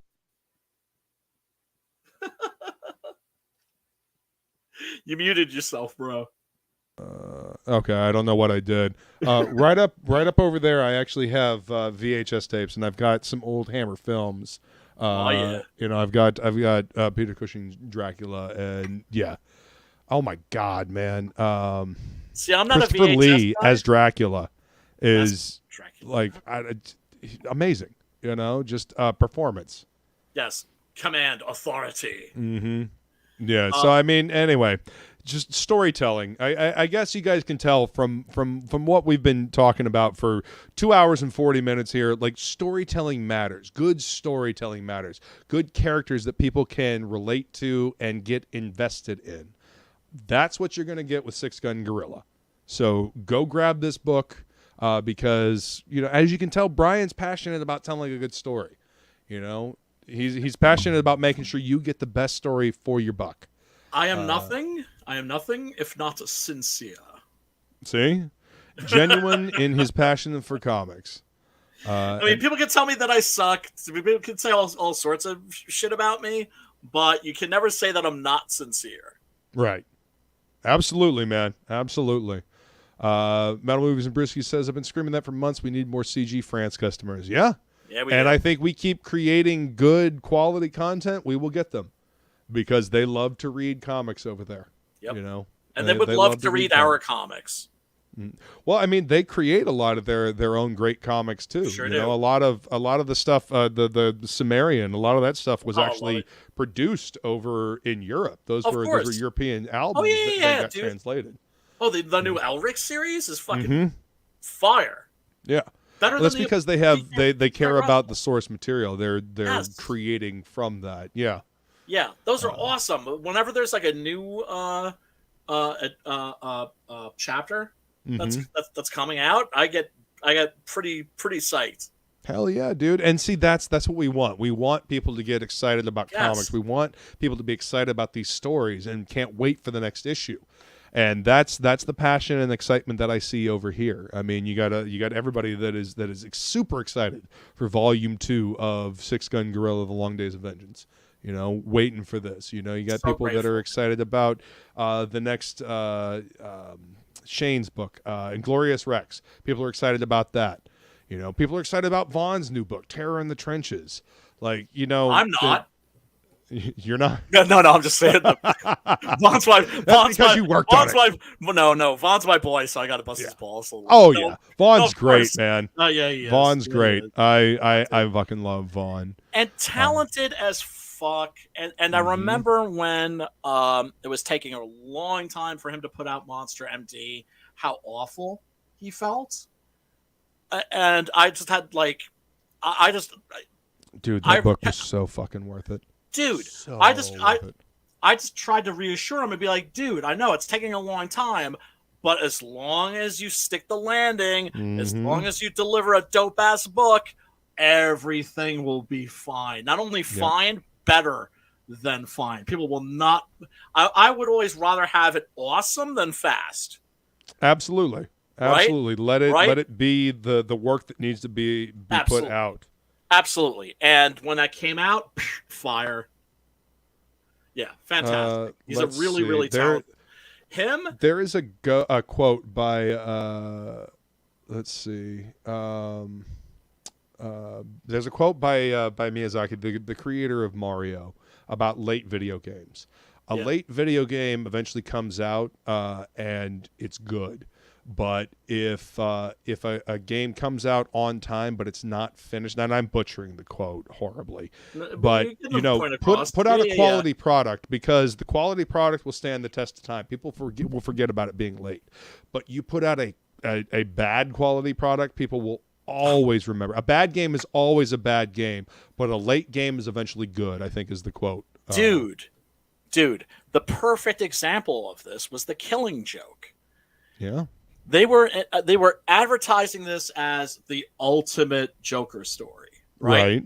And so me and my friends, we'd be like reading a comics and we're like, oh, it's the ultimate Joker story. Ooh, it's the ultimate Joker story. Ooh, it's the ultimate Joker story. Ooh, right? And it was late 1 month. Well, I mean, it was like a week, and then another week, and then another week. Next thing you know, it's like 2 months, and the damn thing still hasn't come out. And we're still like joking, you know, going, oh, but it'll be worth the wait. It'll be worth the wait because, ooh, it's the ultimate Joker story. Right. We get it. We get the shit. It comes out like, ooh, it's the ultimate Joker story. Flip.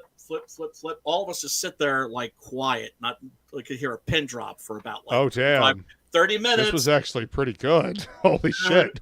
And we're like, yeah. Yep. All right, fine. Yeah, pretty much. That was pretty fucking good. Yeah. Yep. Like, yep. That's all right. That left an impression on me. That left such an impression on me. It's just like, yeah, okay, yeah, it was worth the wait. It was worth the wait, and it delivered exactly what it promised. Exactly. And as long as you do that, everything's gonna be cool. But don't worry, people. That doesn't mean that it's gonna take me like 2 years to put out this. Right. That doesn't mean rest on your laurels and sit on your haunches and don't get your book done. But take the appropriate time to make the quality product that people are looking for. You know, people will remember the quality. They will forget that it took so long to get there. Yep. All right, guys, go back this book because Brian's awesome. And seriously, we could sit here and talk for 5 fucking hours. We need to hang out. Brian and I can sit here and talk back and forth for eons. Dude, you got to come on the horror movie club. Dude, I would, except it's on Tuesday night. I got Topicless on Tuesday night. Oh shit! I'm sorry. Every Tuesday at 9:15, I've got Topicless with Jason. But if for some reason we ever don't do a Topicless, we've been doing Topicless for like 2 years now, and one of us has had the show. Yeah. But I would love to, man. We'll talk about this backstage. But yeah, I'd love to come hang out with you guys. But do me a favor, guys. Hit the link. Go back this book if you can. If not, share it out. Support my boy Brian here because, as you can tell, he loves good story. Is there anything else that you want to say before we wrap up, man? Oh, man. I don't know. About Six Gun Gorilla, specifically. If I could offer you a money-back guarantee on this book, I would. If I didn't know that there were some dicks out there who would abuse that shit, right? I would. This is a story that I think you are going to enjoy and maybe even hopefully cherish. It's not the kind of comic that you read and you put it on your shelf or you stick it in a long box and you forget about it. It's something you put on your shelf and that hopefully every now and then you're going to take it down and read it again. And what can I say? I'm very proud of this book and so happy to be working with, having worked with Adrian and now working with Preston. We're going to do magical things. And this is going to be the slam bang conclusion. This is going to be the nerve snapping, what was it? Nerve snapping, bone breaking, pounding, senses shattering conclusion to the Long Days of Vengeance saga. So this is going to go out with, the last 2 issues are going to be like almost like all action. And hell yeah. Mayhem involving very pissed off gorillas and zeppelins. Hell yeah. I mean, if that isn't enough reason to go back this, I don't know what is. Chat, you guys are amazing. Thank you so much for being here. Without you, we couldn't do this. Appreciate you being here listening to me and Brian talk about comics and every other thing under the sun. But we will see you guys next time. But remember, always shop smart, shop S-Mart.